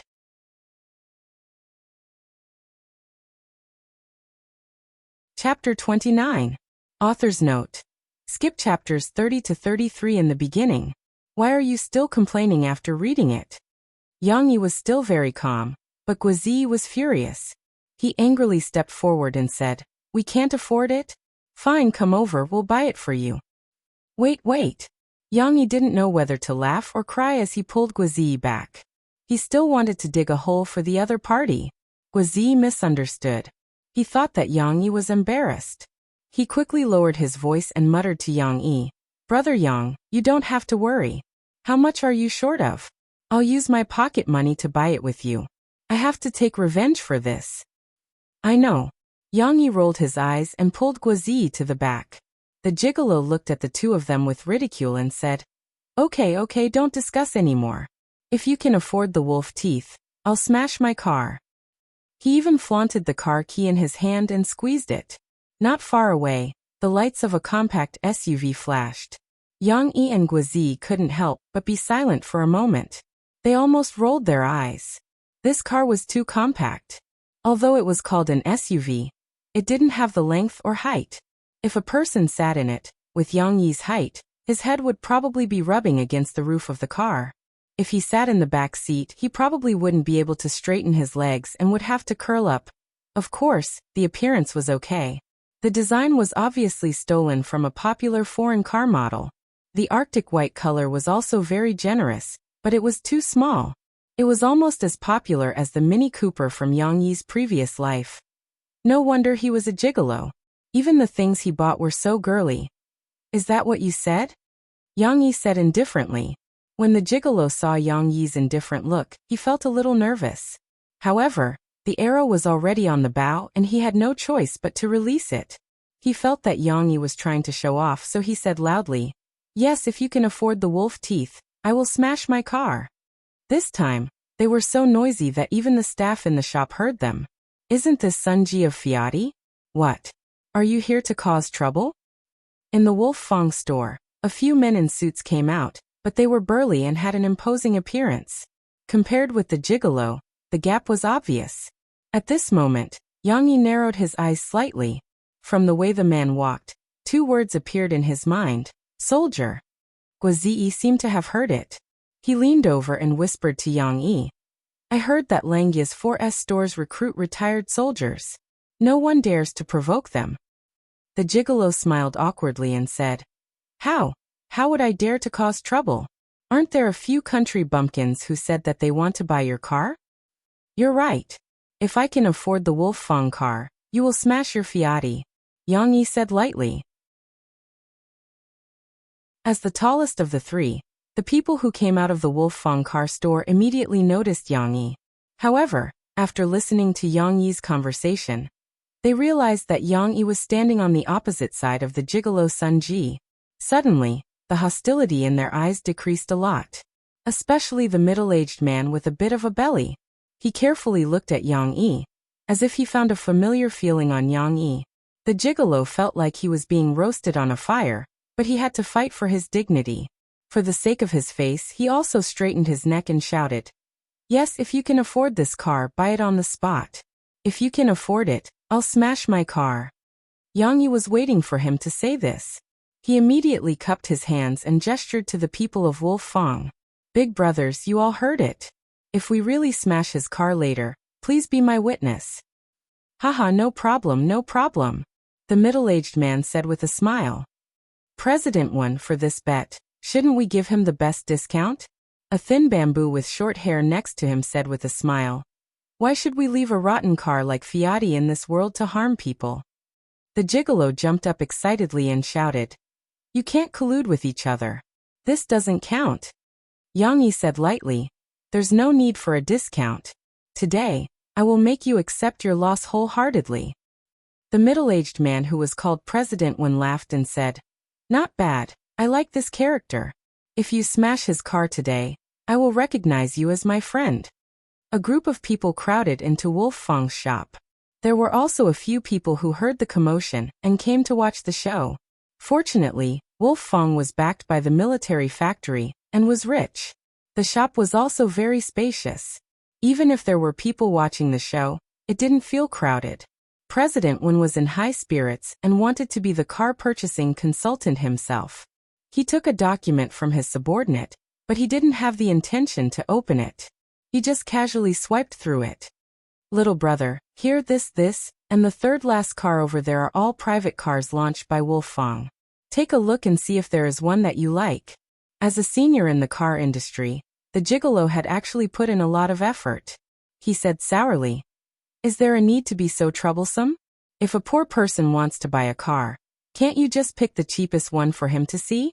Wolf Fong S4, the lowest configuration is 430,000 yuan. Don't tell me you can't afford it? Yang Yi ignored him. He just looked around and found a target. Yang Yi walked towards a pickup truck with a rough frame that looked a bit like an off-road vehicle. Guozi, who was following behind, was so shocked that his jaw almost dropped. Why would he take a fancy to such a car? Guozi still liked cars with softer lines. You took a fancy to this wolf legend? Xiaojiao, throw the key over. President Wen laughed. He opened the car door and showed it to Yang Yi. Our pickup truck is tailor-made for individual users. Look, the body is big enough. There is enough space in the front and back seats. But the trunk is not big enough. Guozi couldn't help but mutter. What? President Wen didn't hear clearly. Guozi was a little nervous, but he still said, The roofless cargo box in the back of your car is too small. It can only fit a sofa horizontally. If I sit in the back, I can't even straighten my legs. Usually, people would buy pickup trucks to do business, or even to deliver goods for people to move houses. The trunk would be as big as it could be. Not to mention off-road pickup trucks. Those pickup trucks were as big as trucks, and the trunk was also long and deep. In Western movies, weren't there always overlook shots of tired workers sleeping in the trunk of pickup trucks? President Wen was still very straightforward. He didn't argue but nodded and admitted, Yes, we did sacrifice the space in the trunk. We want to be innovative in the distribution of space. You see, the space in the car is very spacious. This is why your wolf legend has been out for 2 years, but the sales have been poor. There is a problem with your own position. Guozi curled his lips. These words stung the people of Wolf Fong. A few young people were unhappy. What did you say? A thin bamboo pole said with an unfriendly face. Are you looking for trouble? The gigolo at the side laughed as if he was watching a joke. Okay, if you can't afford it, then don't act in this show. You're still complaining about this and that. President 1, I think you shouldn't stick your warm face to a cold butt. Be careful not to be despised by others.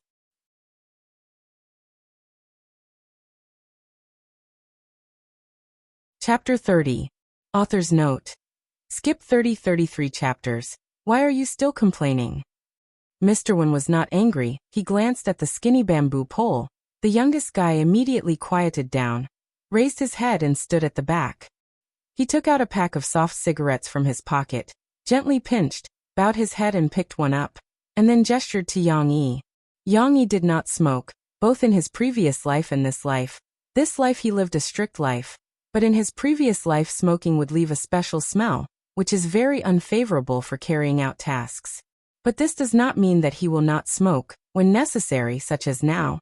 Yang Yi will reach out to take one and smoke.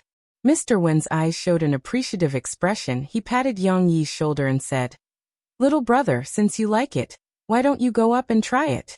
Whether it is suitable or not, you know best, right?" Yang Yi smoked with him, but not frivolously, but neither servile nor overbearing, said, "Of course." Yang Yi very casually handed over the luggage bag containing 2 million cash to Guizi. Guizi did not know what was inside, muttered and wanted to follow, but when he saw the stocky Mr. Wen get into the front passenger seat, he curled his lips and did not dare to sit in the back. Who told him to have the courage to talk back to others? Yang Yi strode with his long legs, stepped into the driver's seat. The chassis of this car is very high. The huge tires are not ordinary car tires. The lines are deep. Even if the road is bumpy, it can still maintain a high bite force. Sitting in the driver's seat, Yang Yi immediately felt different. The reason why he likes pickup truck is because he used to drive this kind of car in Africa and the Middle East, strong and crash-resistant. But those pickup trucks in his previous life are very compact. The back seat is basically not enough for people to sit. The legs of black people are very long. Even most of the people who want to hitch a ride go to the back seat to lie down. But this car is different. The front seat is very spacious, and the back seat is not much different. Mr. Wen has already comfortably leaned on the back of the front passenger seat, stretched his legs, and stretched. Let's see your driving skills." Mr. Wen handed the key to Yang Yi. "At the beginning you have to slow down, this car is very strong." Yang Yi did not hesitate. He inserted the key, ignited the ignition, started the car, and drove out of the 4S store. He drove steadily. But the roar of the Overlord's engine has already revealed its desire. "You can't show it here, drive to the left, there is a special test field in front." Mr. Wen pointed. When they arrived at the professional test track, Yang Yi saw the spacious and straight track. A trace of emotion flashed in his eyes. Without waiting for President Wen's instructions, he changed 2 gears. The car roared and sped off. 100 kilometers per hour, 150 kilometers per hour, 200 kilometers per hour, Mr. Wen did not expect the gentle Yang Yi to be so crazy. He could not take it. His face was a little pale. He hurriedly fastened his seatbelt and shouted, "Slow down, slow down." But Yang Yi did not stop until he reached the fastest speed the car can go, 220 kilometers per hour. Then at this speed, he circled the field and steadily stopped. Just now, Yang Yi directly drifted through the curve without slowing down. Mr. Wen was so scared that he almost did not have the strength to sit up. But fortunately, Mr. Wen was experienced. He wiped the sweat on his forehead and said as if nothing had happened, "Brother Yang, you are from the car industry, right?" Just now, on the way, the two of them got to know each other's names. Mr. Wen's full name is Wen Ruizhong. He is from the northeast. Yang Yi smiled faintly and said, "No, I am from the field forces." Mr. Wen's pupils shrank slightly, and he asked in a low voice, "Have you been on the battlefield?" Yang Yi glanced at him and nodded without ambiguity. Mr. Wen was suddenly in awe. His question was very vague. Only those who had served in the army would know what it meant. One must know, now is a time of peace, how can there be any war? Who else has been on the battlefield except for those special forces who carry out special missions? Then why?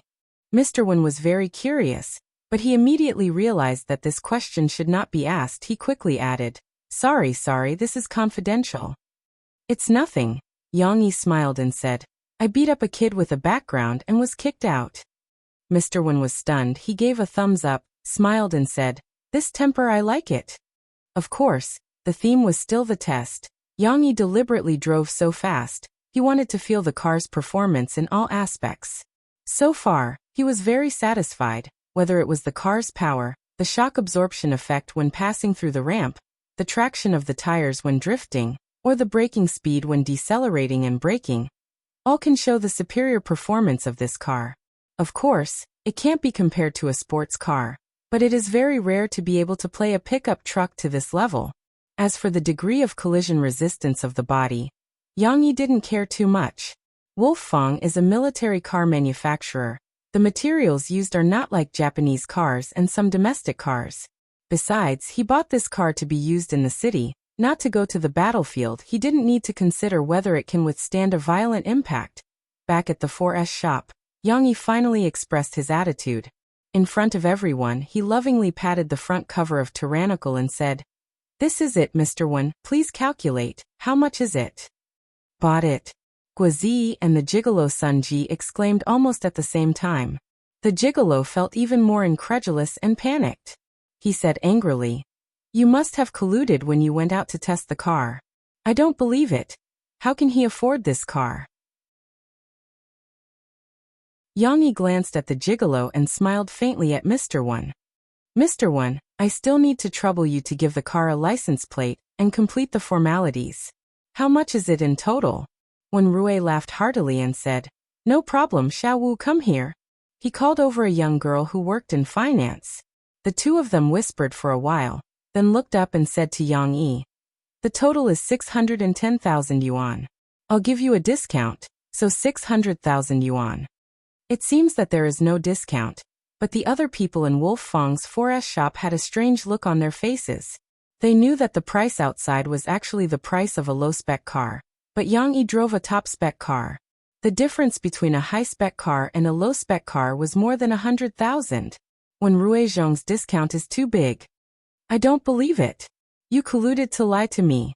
The gigolo realized that something was wrong, so he pretended to be angry and wanted to leave.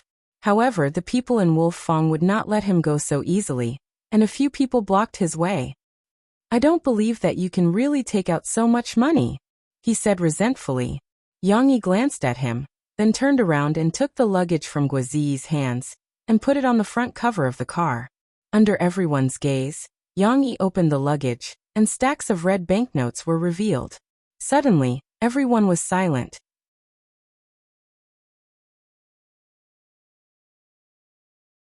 Chapter 31. Yang Yi took out the stacks of cash and laid them flat on the hood of Tyrant's car. First, it was a 2x2 square. Then, along the right and bottom edges, it became a 3x3, and then a 4x4. He laid it out very carefully. Every stack of cash had to be aligned, and the intervals were exactly the same as the other stacks. It was as if he was fiddling with an exquisite painting. However, he didn't know how much of a shock this painting would bring to others. Not to mention the ashen face of the gigolo, Guazi, who came with Yang Yi, was so shocked that his eyeballs almost popped out. He didn't expect this big brother to be so bold. He actually stuffed over 1 million in cash in his luggage, and casually brought it over. Little Fatty felt a lingering fear as he thought about it. Yang Yi had asked him to keep it safe for a while. Although 1 million wasn't much to his family, it was the first time he carried so much cash in his hands. What if someone stole it? Little Fatty felt that he was like a lamb that had been stripped of all its fur, and was being eyed by a pack of hungry wolves. This scene also brought a strong visual impact to the salespeople of Wolfsfang. After all, it was really cash. The way they looked at Yang Yi had changed. It had changed from suspicion and guessing to surprise and worship. Their mental activity must have been like this. F***ck, a nouveau riche. Seeing that Yang Yi was done, CEO Wen smiled bitterly and said, "Brother Yang, you really came to buy a car with cash?" Yang Yi smiled faintly and said, "Yeah, I had something to do a few days ago. I couldn't use the money after withdrawing it, so I might as well buy a car first to save myself the trouble of running around." His calm and collected manner made people feel that this was a real rich person. He didn't bat an eyelid, but when he took out his money, he could kill people. The onlookers couldn't help but look at the gigolo with pity in their eyes. He really had eyes but couldn't see. He could have provoked anyone, but he had to provoke an invisible rich person. Unfortunately, she liked to keep a low profile. Her sandals and shorts were from a street stall, and she looked as poor as she could get. The gigolo struggled for a bit and mumbled, "No, this might be fake money." Very quickly, several financial ladies from Langia 4's store crushed his last hope. They deftly used the counting machine to count the 60 stacks of banknotes. There was no more, no less, no mistake. It was exactly 600,000 yuan, all of which were real banknotes. But there were 4 more stacks on the hood. I really don't know if Yang Yi has other plans, or if he has some kind of obsessive-compulsive disorder. He insists on stacking a regular shape. 8 rows and 8 columns, exactly 64 stacks. There's still more. A young girl held the remaining 4 stacks and looked at Yang Yi shyly. Regardless of Yang Yi's previous image, with so much cash on hand, it was more intense than any hormone. Yang Yi smiled and didn't take it. Instead, he looked at Wen Ruizhong and asked, "If my car hits someone else's car, will the remaining money be enough to fix it?" Wen Ruizhong didn't understand why Yang Yi would ask such a question. He sincerely and confidently said, "Our tyrannical wolf is the safest car. We have never been at a disadvantage when we hit someone. It's just fixing a bumper. Why would it need 40,000 yuan?" Yang Yi signed the contract to buy the car, but the money was still held by the financial lady. The other party's face was as red as a peach, and her heart was beating wildly. She thought that Yang Yi wanted to do something with her. "Did you see that? My brother can afford a 600,000 yuan car."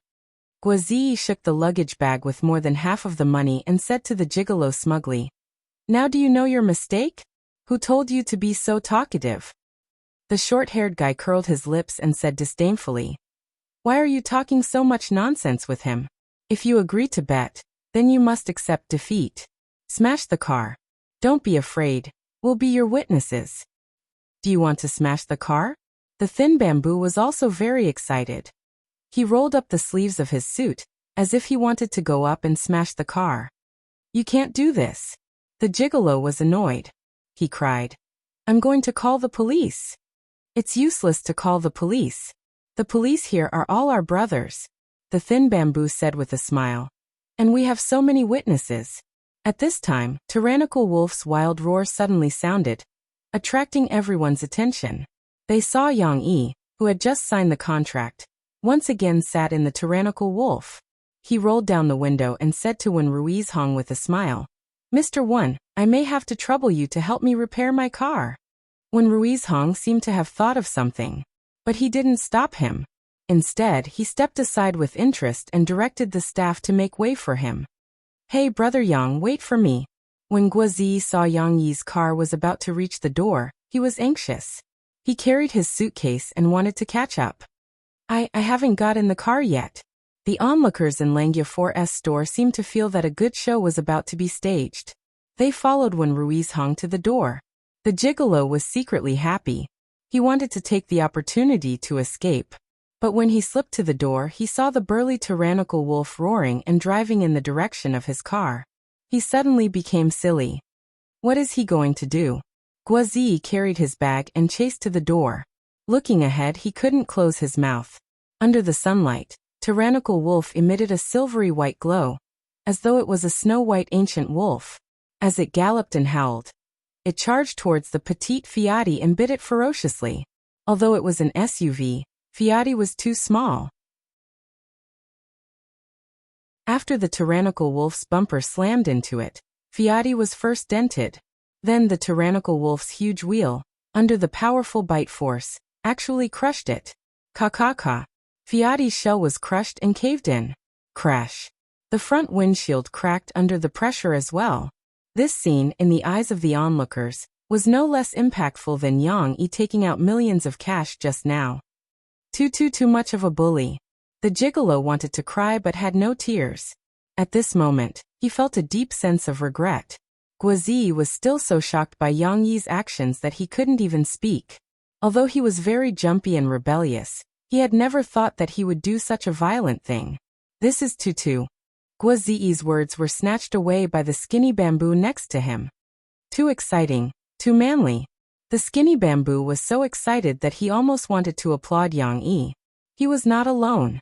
Those veterans in the Langya 4S store, none of them were good people. They were also stimulated by Yang Yi's violent action, trembling and boiling with passion. This brother Yang, no wonder, no wonder.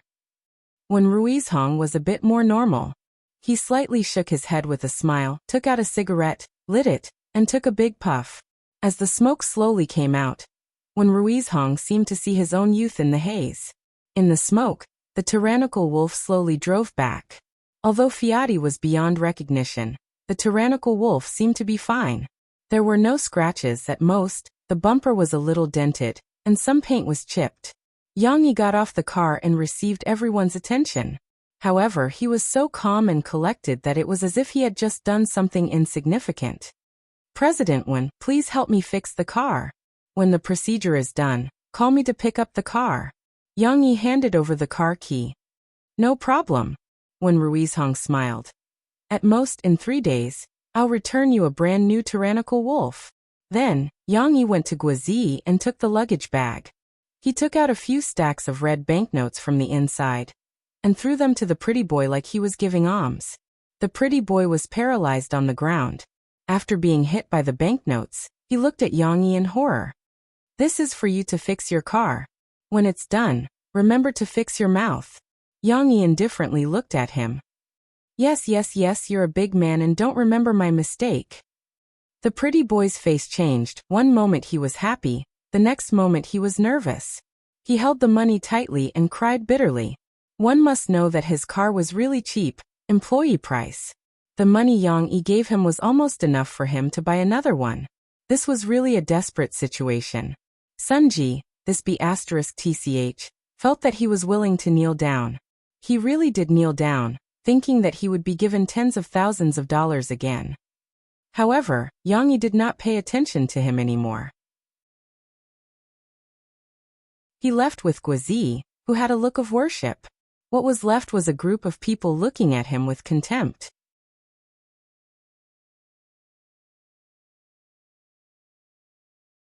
Chapter 32. In Harbor City, in Tianxiang's recording studio, Chen Yijie was sitting in front of the piano, playing with his eyes closed. He dressed very casually. Maybe he was influenced by Yang Yi's habits. A pair of shorts and a pair of slippers, which was completely different from his usual image when he held concerts. But perhaps, playing Long Time Not Seen, required such casualness. He didn't need the audience to pay attention to his appearance. He just needed to close his eyes and listen quietly. Holding the photo you gave me, the familiar street. Chen Yijie's deep voice was intoxicating. Chen Yijie's interpretation of this song was more touching. Alas, it's a pity that this is a Mandarin song. A cool man next to him, wearing a jacket and a cowboy hat, shook his head regretfully and said to Chen Yijie, who was still thinking about it after singing. He was the music producer of Chen Yijie's new album, the deputy director of Tianxiang Music, teacher Mao Su. He himself was an excellent songwriter and composer, who had made many singers popular. It's not impossible to sing a Mandarin song. I have sung a lot of Mandarin songs before, Chen Yijie said. Mao Su touched his mustache and said with a smile, It's not that I don't like this song.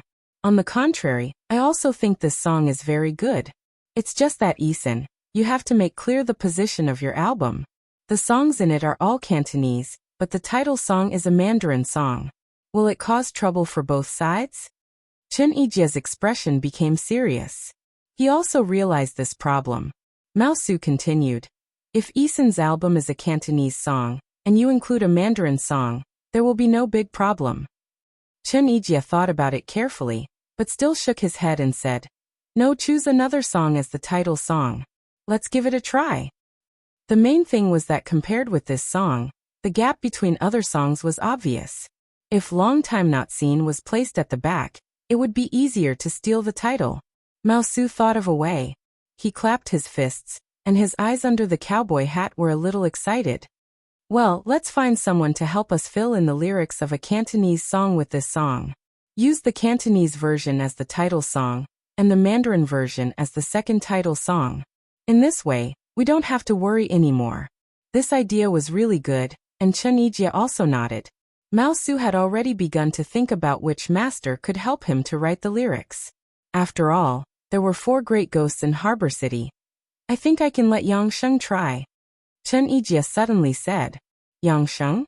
Is he the composer of this song Muziang? Mao Su asked in surprise. He even knows Cantonese?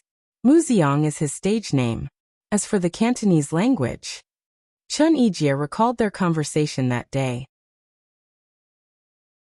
Because he had no problem communicating in Mandarin, but he was stuck in the Cantonese language during the negotiation. He simply spoke in Cantonese, and Yang Yi acted as the translator between Mandarin and Cantonese. Not only can he speak Cantonese, but he is also proficient in it. Chen Yijie smiled bitterly. Yang Sheng speaks Cantonese better than many people in Harbor City. Although Mao Su was still skeptical, Chen Yijie still insisted on asking Yang Yi for help. After a phone call, Yang Yi thought for a while and said, "Okay, give me 1 night." Actually, Yang Yi agreed to it because the song itself was already available in Cantonese. Moreover, the level of refinement is no less than the Mandarin version. Are you kidding me? Where was Lin Shi's essay? How bad could it be? However, Yang Yi didn't intend to be too shocking, so he left a gap for 1 night. But this was already enough to shock the world. Chen Yijie and Mao Su didn't quite believe that Yang Yi could fill out the Cantonese lyrics in 1 night. But when they came over the next day, they stupidly saw an email lying quietly in the computer mailbox. Was it really the lyrics that had been filled out? Better not to see. From the rhyme of the lyrics, it was unmistakably Cantonese. But just by looking at the name of the song, Chen Yijie and Mao Su immediately felt the weight of this song. Give it a try? Mao Su was still a little skeptical. Chen Yijie was very serious. Give it a try. The lonely piano prelude opened the prelude. My head is wet, it's inevitable. Chen Yijie was worthy of being a super first-tier singer. Looking at the printed lyrics, he pondered for a while in his heart, and then sang the proper charm. Harbor City is always attached to the rain, taking the early opportunity to endure a yawn just to see you. Unexpectedly pleasant to listen to? Mao Su cheered up, as if he had received a treasure. He also seriously closed his eyes and carefully savored it. Found the dusty shop, but can't go back to the day of love. The lyrics in the front were relatively plain, but the intoxicating mellow slowly brewed in the plainness. Finally, it began to break out. The aura has probably been polluted long ago. Who doesn't change for the sake of life? Chen Yijie used a little trick here to sing the helplessness in the lyrics, as if he was sighing softly. The more I yearn to see you, then I find that there are 10 years in between. The smiling face I want to see is only nostalgia. In fact, hearing this, there was no need to experiment anymore. It was completely certain that Yang Yi had filled in the excellent Cantonese lyrics. Perhaps even the 4 great geniuses couldn't do a better job. But now was not the time to evaluate the lyrics. Mao Su closed his eyes and listened to the trace of melancholy, the irreversible despair, and the plain but heart-wrenching sadness. Unconsciously, tears slipped down behind the sunglasses. He, who was in his 40s and was still unmarried, thought of his first love. Although he had dated many women later, the 8 years when he was young were the most unforgettable. Yes, the smiling face I want to see is only nostalgia. Only the memory of her, smiling like a flower, seems to have waited for 100 years. Suddenly I understand. Even if we meet again. Mature performance. So what if we meet again? The 2 people acted naturally to each other, pretending to be calm and asking each other how they were doing recently. So what if we meet again? She was already married, and was no longer the shy girl in his arms. So what if we meet again? Increasing pain and sadness? Chen Yijie softly spat out the last sentence. Better not to meet again. Well, Teacher Mao. Teacher Mao. The singing and piano stopped, and Chen Yijie's call finally made Mao Su come back to his senses. Teacher Mao, what do you think of this song? I like it very much. Chen Yijie was very excited. He said, it should be good to be the main singer, right? Mao Su quietly wiped the tears under his sunglasses. He coughed twice and said, not bad, it's very good. If I didn't see it with my own eyes, I would have thought that it was written by a native of Harbor City. But Eason, when you sang, there were a few parts that were not handled well. A mature man would always be able to hide his inner feelings very well. After teaching Eason, Mao Su went to Hu Yongxiang's office. Su, how's Eason's new album? Hu Yongxiang had a good relationship with Mao Su. He personally poured tea for him and asked with a smile. No problem, our basic work is ready. After recording the MV and the last 2 songs, the album will be released in July. Mao Su smiled confidently. I can't wait to see Eason's new album sell well. Oh, you're so confident? Hu Yongxiang joked. Of course, I'm not only confident in Eason, but also in the songwriter recommended by your father. Maybe we can even hit the platinum album. Mao Su said. My father? Oh, you mean that Yang Yi? Hu Yongxiang's memory was still good, even though he had a lot of things to take care of. Yes. Old Hu, we may have found a treasure. Mao Su took a deep breath. He's a genius. If it's possible, I hope that the company will pay more attention to him. Before other companies discover Yang Yi, we'll sign him with the best contract.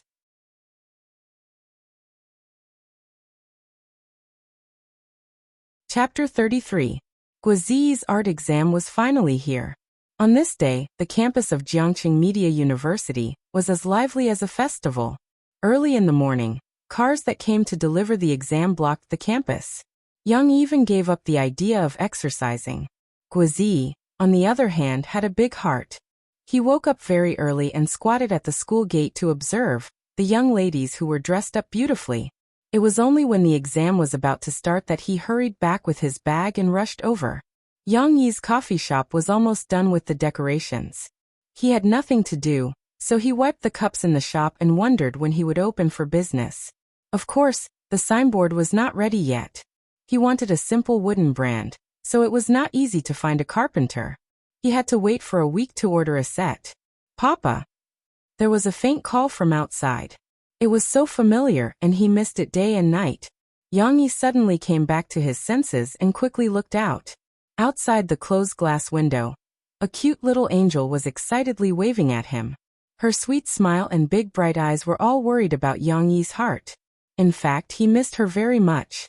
Yang Yi hurried over to open the door. As soon as he opened the door, the little girl couldn't wait to pounce on him. Papa, she missed you so much. Papa missed you too. Yang Yi bent down to pick up the little girl and said softly. Looking at his daughter's happy face, Yang Yi felt happiness flowing in his heart. Ahem. Murphy, who was ignored, expressed her existence with some dissatisfaction. At this time, Yang Yi's gaze fell on her body. But, didn't this woman feel hot? It was the turn of spring and summer, and she was still wearing a windbreaker, a scarf, a woolen hat, a mask and sunglasses on her face. She looked like an Eskimo who lived in a world of ice and snow. Aren't you hot? Yang Yi frowned, reached out and took off her woolen hat. Murphy was caught off guard by Yang Yi's sudden concern. When Yang Yi took off her hat, she subconsciously shrank her head back. But it was too late. After the woolen hat was taken off, Murphy's wavy hair cascaded down like a waterfall, and the air was filled with a rich fragrance. What are you doing? Murphy's heart couldn't help but waver. However, on the surface she still wanted to save face. She reached out and snatched the hat from Yang Yi's hand, and asked in a flustered and exasperated manner. Yang Yi carried Shishi inside. After Murphy came in, he asked flatly, "Do you need to dress up like this to come to my place?" Shishi knows why. The little fellow who was hugging her father's neck and refusing to let go was very active. She raised her little arms and looked at her father with a longing expression. As if to say, "Do you want to know?" quickly asked Shishi. Yang Yi found it funny and scratched her little nose with his finger. He said in a soft voice, "Then Shishi will tell Daddy." Because Mom is afraid of being seen by the reporters. Shishi giggled and said with an "I'm very powerful" look. Yang Yi suddenly understood. He thought of Chunijia who came a few days ago. Weren't these big stars also like this? Murphy took off her windbreaker and other disguises before she breathed a sigh of relief. It was really too hot just now. She said slightly angrily. Why didn't you say that today is the day of Jiang Chuanyi's exam? There are so many reporters. Fortunately, there is some equipment in the car. Murphy probably didn't realize the change in her tone. Perhaps it was Yang Yi's slightly intimate action that made her loosen a little. Yang Yi frowned and looked at Murphy in puzzlement. He said, "You didn't tell me in advance, right? Moreover, today is Wednesday. How could I expect you to come?" Murphy was stunned for a moment, before she remembered that she really forgot. However, during this period of time, Murphy was a little casual. She felt like she was going back to her own home. Did she have to report in advance when she was going back to her own home? So she said a little unhappily, "Hey, do I have to apply to you before I can come?" Yang Yi was speechless for a moment. He felt that it was really troublesome to talk to women. Their logic was not on the same level at all, or they were not reasonable at all. Forget it, he simply didn't answer this question. Murphy saw that Yang Yi was playing happily with her daughter. She was a little jealous and went up to Shishi. Then she said arrogantly, "Make me a cup of coffee. I want to see if your coffee shop is qualified or not." Wasn't it easy to drink coffee? Yang Yi nodded, and went to the bar to prepare for her. Shishi was almost 4 years old, and she was taller than her peers. Murphy couldn't carry the little girl, so she held her hand and strolled around Yang Yi's coffee shop, looking at some of his furnishings and decorations. The sofa is very comfortable. What are these bookshelves for? Why are they empty? Some of the books are ready to be displayed. When I buy them and read them, I will put them one by one. There are also some music CDs. Then what about mine? What's yours? I don't care. I only allow you to display my albums. Murphy bit her lower lip and said angrily, "How many albums do you have? Wait until I find time to listen to them, then we will talk about it." Yang Yi didn't care at all. He carried the coffee and gently placed it on the table in front of Murphy. However, in the face of the fragrant coffee, Murphy was indifferent. Instead, she stared closely at Yang Yi's eyes. Her beautiful eyes were somewhat cold. "Only my albums are allowed," Murphy said word by word. "I will ask Shawan to send them to you later." Yang Yi didn't buy it. He said, "That won't do. Everything displayed here has to be selected by me. Moreover, I prefer to collect some classic CDs of various types." Murphy's eyes were filled with grievance and sadness, but she still coldly pursed her lips and stared straight at Yang Yi. Yang Yi really fell for this trick. He couldn't resist Murphy's stare. He had to take a step back and helplessly said, "I will leave you a layer. I want a bookshelf." Murphy also took a step back, but she was still a little stubborn. "I can't put so many. I have a lot of singles, CDs, albums, books, and some magazine covers. And I will release a lot of songs in the future." Yang Yi helplessly waved his hand and said, Okay, you pick one yourself." Murphy's eyes flashed with joy. She pulled Shishi up. She didn't even bother to drink the coffee, but pretended to be reserved and slowed down her pace. She arrogantly looked around and pointed to the bookshelf opposite Yang Yi's bar. "I want this. You are not allowed to put other people's CDs. Shishi also wants it, Shishi also wants it." The little girl also jumped excitedly. She thought it was something fun.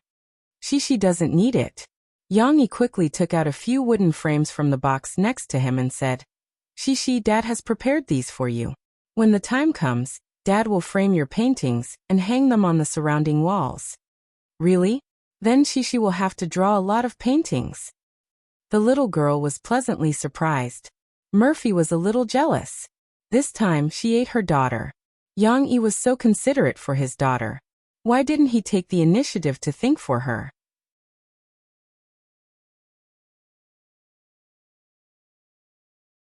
Chapter 34.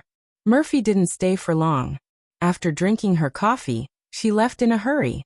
After all, she sent Shishi here because she was about to go to Beijing, Shanghai, Guangzhou, and other cities to participate in commercial performances. She wouldn't be able to go home for 2 weeks. She had no choice but to leave Shishi in her father's care. Yang Yi naturally couldn't ask for more. With the little girl around, the house was less lonely and more fun. However, the happy time between the father and daughter was always short. A little fatty ran back with a sad face and cried miserably downstairs, "Brother Yang, open the door for me. I'm so miserable." "Oh no, the chatterbox is back." What's wrong? You didn't do well? Yang Yi could only go down to open the door for him. He asked puzzledly, why did the high-spirited little fatty come back with a sad face? It's not that I didn't do well. They are prejudiced and think I'm fat and short. Guozi complained. My mock performance and skit performance were the best. In the end, during the individual talent show, 2 of the judges said that I was too young, and that it would be better to come back next year.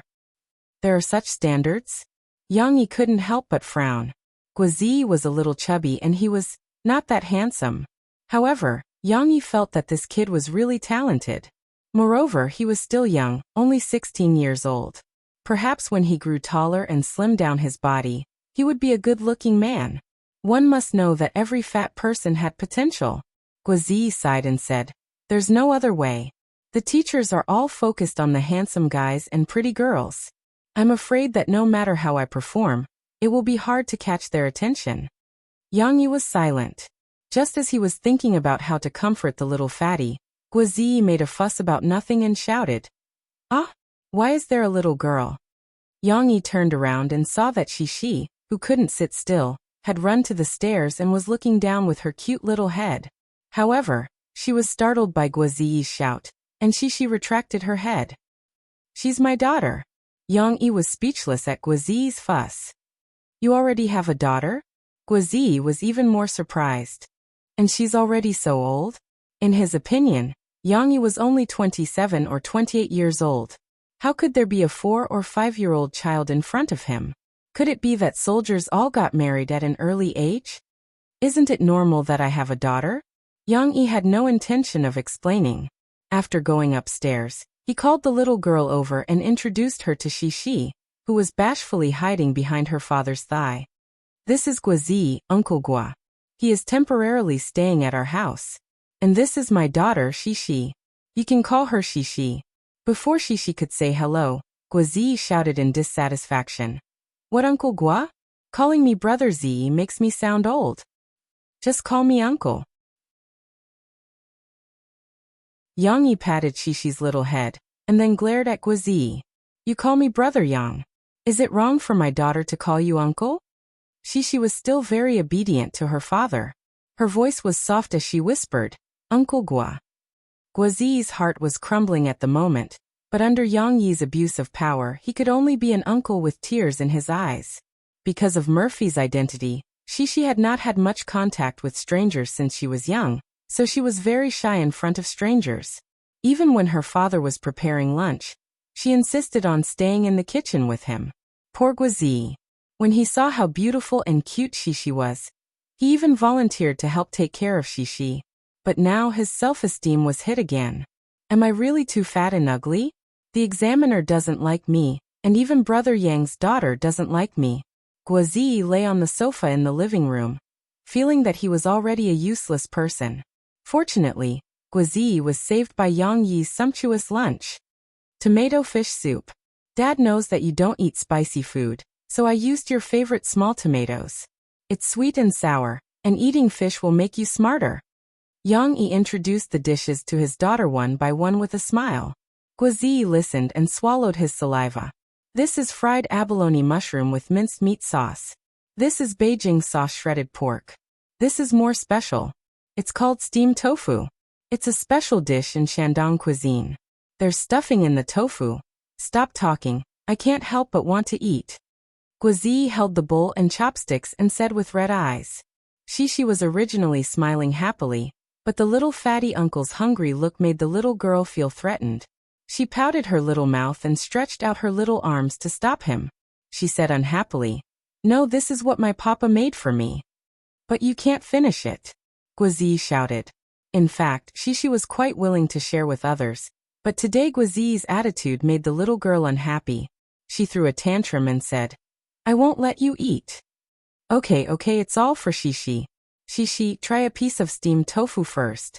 Yang Yi dotingly picked up a piece of tofu for his daughter, and sat down beside her with a smile. Guozi didn't mean to be difficult with the little girl, but seeing that Yang Yi didn't speak up for him, and the delicious food on the table seemed to be leaving him, he was so sad. Delicious. She ate the soft and tender steamed tofu, and couldn't help but say to her father that it was delicious. However, she didn't forget Guazi, who was rejected by her. The little girl blinked her big eyes and looked at Guazi's sad appearance. She pulled her father's sleeve and motioned for him to lower his head. She whispered in her father's ear, "Papa, uncle is so pitiful. How about Shishi give it to him? Yes, your uncle Gua failed the exam today and is very sad." Yang Yi smiled and whispered to his daughter, "But there are so many delicious food, is Shishi willing to give it to him?" Of course, Yang Yi didn't know right from wrong and wouldn't condone Shishi's tantrum. However, perhaps because of his tragic childhood in his previous life, he didn't know how to reason with children, so it seemed that his way of teaching was quite special. However, what made Yang Yi happy was that his daughter was too kind. Her tantrum only lasted for a while, but now, she was worried about Guazi. Uncle is not happy? Then share some with Shishi. Shishi can't eat so much. The little girl whispered in her father's ear. Then tell him that I'm sorry, Uncle Gua. Let's eat together. Yang Yi encouraged her. Shishi was a little nervous, but she still plucked up her courage and said, Uncle Gua, don't be sad. Let's eat together. The little angel's voice was very pleasant to listen to. When it reached Guazi's ears, it was like the sound of nature. Thank you, Shishi. Being able to enjoy delicious food, Guazi threw away all the grievances in his stomach. He smiled happily at Shishi and couldn't wait to start eating. Oh, the fish slices are delicious, the tofu is delicious, and the shredded pork with soy sauce is even more delicious. Guazi used a spoon to scoop up a large spoonful of shredded pork with soy sauce, mixed the sauce with rice and wolfed it down. Looking at the way the little fatty uncle ate, Shishi also had a great appetite.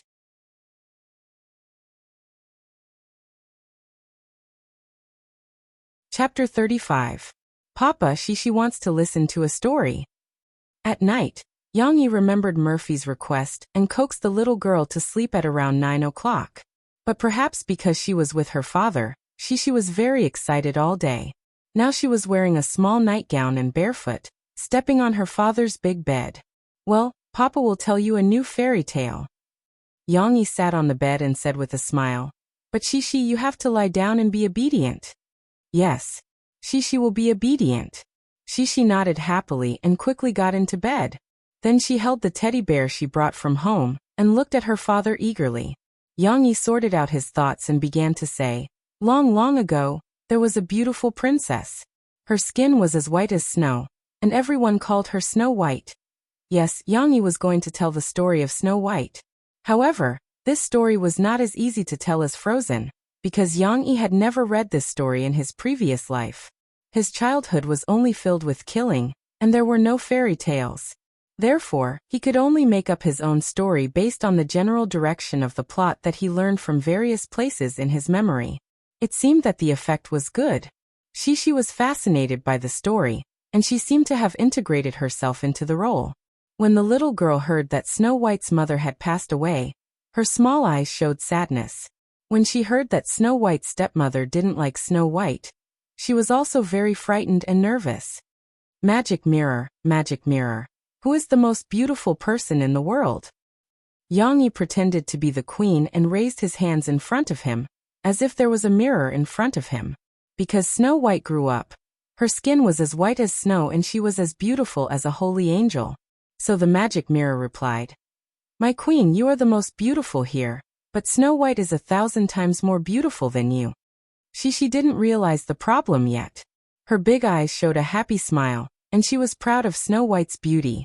The queen was shocked, and her face became distorted because of jealousy. She couldn't tolerate others being more beautiful than her. Yang Yi said softly, So the queen ordered a soldier to take Snow White to a distant forest and kill her.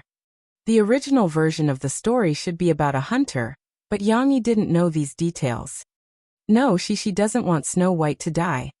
The little girl took her father's hand and said in a panic, Silly, how could Snow White die? Yang Yi comforted his daughter and smiled. Snow White was so cute, ants so beautiful, so's that soldier couldn't bear to kill her, so he let her go, and then he killed a pig, and then told the queen to see. Shishi breathed a sigh of relief. Under the tension, The little girl's spirit was a little tired. The story was still very long. Slowly, Yang said that Snow White, who died after eating a poisonous apple, was rescued by a prince riding a white horse. Shishi's nervous expression relaxed, and she finally couldn't help but close her eyes and fall asleep. Yang looked at his daughter for a while. Then he smiled, tucked Shishi in and quietly went out. Outside, Guazi was moaning and groaning on the balcony. Today's weather was a little gloomy, and the moon couldn't be seen. The dark sky made it even more depressing and difficult to sleep. Yang came over and sat next to Guazi, thinking about what to say. The little fatty opened his mouth first. "Brother Yang, I want to drink." Yang looked at the dispirited little fatty, and he nodded silently. He went back to the kitchen and mixed a large plate of sweet and sour peanuts, and then pulled out a dozen beers from the fridge. Yang didn't plan to drink the beers he bought. He wasn't addicted to alcohol, and even if he wanted to drink, he would drink red wine. These beers were only used to cook dishes, such as beer braised duck, beer braised eggs, and so on. They were all very delicious. He didn't expect that it would come in handy now. "Come, I'll drink with you." Yang opened 2 cans of beer, handed one over, and clinked it with the little fatty. He smiled and said, "Men, what's there that can't be overcome?" In this world, minors weren't allowed to drink, right? But there weren't as strict regulations as in other countries, and in Yang Yi's world, there weren't so many taboos. "Thank you, Brother Yang," the little fatty said in a low voice. He was so depressed today that he even became a little quiet. After gulping down a big mouthful, he finally opened his mouth. "Big Brother Yang, I've really lost a lot of face this time. Before I came, I even told my teachers and classmates that if I didn't pass the arts exam, I wouldn't go back." At that time, how high-spirited was Guazi? A genius like him, he didn't need to work hard, and his grades were still the best in school. A genius like him, he was younger than others by 2 or 3 years, but he was still able to receive a lot of attention from his older brothers and sisters. He even played the guitar and sang at the New Year's party, which stirred up the hearts of many girls. A genius like him, after he made up his mind to enter Jiang Chuan's performing arts department, he ignored the teacher's objections and threw himself into the performing arts course without hesitation. Even though he started late, in half a year he made the other students in the tutoring class feel ashamed of their inferiority. He thought that he was invincible, so he boasted in high spirits, but now, he suffered a heavy blow from reality. After drinking 2 cans of beer and talking a lot, Guazi finally vented some of the depression in his heart, but Yang didn't comfort him. He just listened and drank with him. "Brother Yang, I want to sing your song, once you." The little fatty said. Yang nodded. He taught this song to Guazi that night, but Guazi didn't plan to use it for the exam. This guy was a little arrogant, and wanted to use his own ability to conquer the examiners. Of course, the result was quite tragic. "Once I dreamed of walking the world with a sword, to see the prosperity of the world." Guazi took the guitar, plucked the strings, and began to sing. Yang couldn't help but raise his eyebrows. He didn't know if the little fatty was drunk, or if he had experienced some setbacks, but his singing today was unexpectedly good. Diddle-a-da-da-da. The kid actually started to wail and howl towards the end of the song. Yang interrupted him unhappily. Okay, stop singing. You're going to wake Shishi up." The little fatty laughed and put down the guitar. He took a big gulp of beer, and then quietly finished singing the last few lines in a low voice. "Let's drink this cup of beer. A good man's heart is like the sea, experiencing the coldness and warmth of the world. This smile is warm and pure." The two drank, drowning their sorrows. Until the little fatty was a little drunk. Yang slowly said, "Do you still want to be an actor?" The little fatty nodded without hesitation. "Yes." "Then why do you need to care about what others think?" Yang said lightly. "Do you need to brood over one failure?" "I'm not brood over it, I just feel ashamed to go back and face people," the little fatty said faintly. "Then bring this shame, kill your way back, and use the results to tell them. What you did back then was wrong. Let them feel ashamed of their ignorance." Yang said. In his previous life, there were a lot of people who looked down on him. especially the group of white and black people who always called him a yellow monkey. But in the end, these people who were lucky enough to survive the training camp did not escape from his pursuit. Guazi opened his mouth wide and looked at Yang Yi in a daze. Don't tell me that after being hit once, you can't recover. Yang Yi laughed and looked very disdainful. Don't make me look down on you. How is that possible? The little fatty jumped up excitedly. Not sure if it was because of shame or because of the alcohol, his face and ears were red. He patted his chest and said, Brother Yang, just you wait. I'll kill my way back. I'll let those people who look down on me regret the humiliation they gave me today.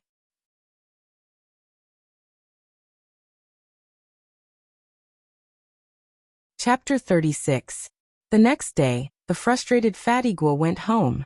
Before he went home, he confidently said something that only villains would say at the gate of Jiangchuan's school. I'll be back. It's not easy to come back.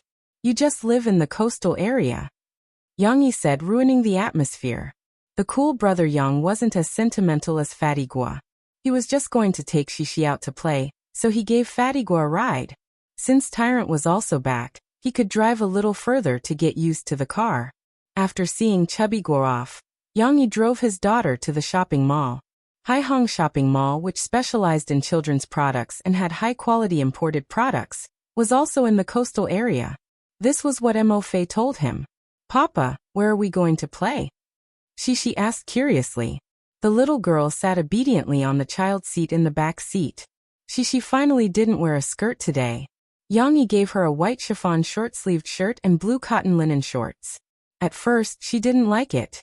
Later, when she looked in the mirror and saw the fresh and pretty little girl, she felt that she was beautiful and didn't dare to admit it. I'll buy you clothes, milk powder, and toys. Yang Yi smiled. This time, Shishi was going to stay at home for 2 weeks, so the things that Murphy brought over weren't enough. Not to mention milk powder, which was a daily necessity for Shishi. Murphy was careless and forgot to bring it over. Even though Murphy stuffed a suitcase full of clothes and toys, how could it be enough? Wearing the same skirt all day long would also decrease the novelty. Moreover, Yang Yi felt that Murphy's taste was quite average. She only wore skirts and skirts, so it was necessary for the little girl to change her style. Really? Papa is going to take Shishi shopping? Shishi's big eyes sparkled as she cheered in surprise. The Haihong Shopping Mall was indeed a children's specialty store. The entire shopping mall was decorated in a childish manner. There were cartoon posters, pink-toned stairs, and even a huge bubble ball playground in the plaza on the first floor, which stimulated many children to pester their parents to go in and play. Shishi also wanted to play. However, the temptation of buying clothes was even greater. Soon, she could not help but break free from her father's embrace. She ran ahead happily and called out to her father, Papa, look at this is so beautiful. Yang Yi looked up. All right, why are we at a dress shop again? Shishi took a fancy to a pure white pleated gauze dress. It was sleeveless and had a blue-purple floral belt around the waist. It looked a bit like the dress worn by priestesses in the Olympic ceremony of collecting fire seeds. It was holy and clean. The little girl is so cute. You have a good eye. Seeing this, a saleswoman in the store immediately came up to her with a flattering smile. This dress suits you the best. Do you want to try it on? Shishi was a little shy. She ran back to her father and took his hand. Sir, come in and have a look. The saleswoman immediately changed her target and said to Yang Yi with a smile, Your daughter is very tall. This dress is very suitable for her. Moreover, we are holding an event today. All the clothes are 20% off. If you don't think this dress is suitable, we have others. Yang Yi looked down at Shishi. Although the little girl was shy, her small eyes were still looking at the dress expectantly. Yang Yi smiled and said, Then let's go in and try it on. More than 20 minutes later, Yang Yi and Shishi came out with bags. The shop assistants behind them were smiling brightly. They were even happier than Shishi, who had bought the dress she liked. Shopping with Shishi, for the first time, Yang Yi experienced the craziness of girls shopping. Shishi could find clothes she liked in almost every store, and then she wanted to go in every store to have a look. In the end, she almost dragged her father to shop. It was thanks to Yang Yi's steel-like physique that he was able to accompany the little fellow to shop floor after floor. It was also thanks to Yang Yi, who was willing to spend money on his daughter, that he was able to support her to shop round after round. Princess dresses, t-shirts, suspenders, jeans, shorts, miniskirts, suspenders, sweatpants, and all kinds of cute cartoon tops and suits. Not to mention all kinds of hats and accessories. Buying a lot of favorite clothes, she felt that she was bursting with happiness. In the middle, Yang Yi couldn't carry so many bags, so he went to the parking lot twice to deliver them. Almost all the shops passing by looked at them with shining eyes. In the end, the little girl couldn't bear it anymore and stopped shopping crazily. Even so, she who was sitting on her father's neck tiredly, still wanted to continue. She said to her father in a spoiled manner, "Papa, let's buy clothes tomorrow, okay?" Yang Yi shivered. He coughed and said, "Not tomorrow. Tomorrow, I will take you to the amusement park." She thought for a moment and nodded with satisfaction. Then she will go to the amusement park and wear the most beautiful clothes. But which one is the most beautiful? It's so hard to choose. The little guy was still very excited and started talking to himself. However, Yang Yi still had to buy things, so he let the little girl sit on his neck. He went to the milk powder shop and bought the milk powder that she often drank, as well as some fish liver oil and vitamin supplements that Murphy asked him to buy in the text message. "In fact, you don't have to buy these. When I was a child, my family was poor. I grew up eating sweet potatoes and I didn't look bad." Yang Yi sighed with emotion as he bought the things. "I don't like to eat them." She pouted and said, "I like to eat Papa's dishes. These are not delicious." However, Yang Yi still had to buy them. Murphy warned him on the phone that if he didn't buy them, she wouldn't let she play with her father next time. After buying these, it was already night. Yang Yi was ready to go home, but he happened to pass by a bookstore, which sold books related to children. Yang Yi's heart moved. He carried the bags and carried she, who was sleeping on her father's shoulder, into the bookstore. "Sir, what do you need? I can help you." A shop assistant greeted him. She saw that Yang Yi was inconvenient now, so she took the initiative to lift a shopping box and help Yang Yi take the books. "I want to buy some children's storybooks, fairy tales, and some books that teach parents how to take care and educate children," Yang Yi whispered to her. With the help of the shop assistant, Yang Yi began to buy crazily again. 100 children's fairy tales, a selection of foreign fairy tales, baby's pillow storybook, parenting knowledge, a good mother is better than a good teacher, how to make children listen, loving children is talking well. There were more than 20 heavy books. In the end, 2 shop assistants helped him to carry them to the parking lot. The books Yang Yi bought were enough for him to study and become an expert in educating children. Anyway, she had to live with her father, so Yang Yi also had to shoulder the responsibility and learn how to be a good father seriously.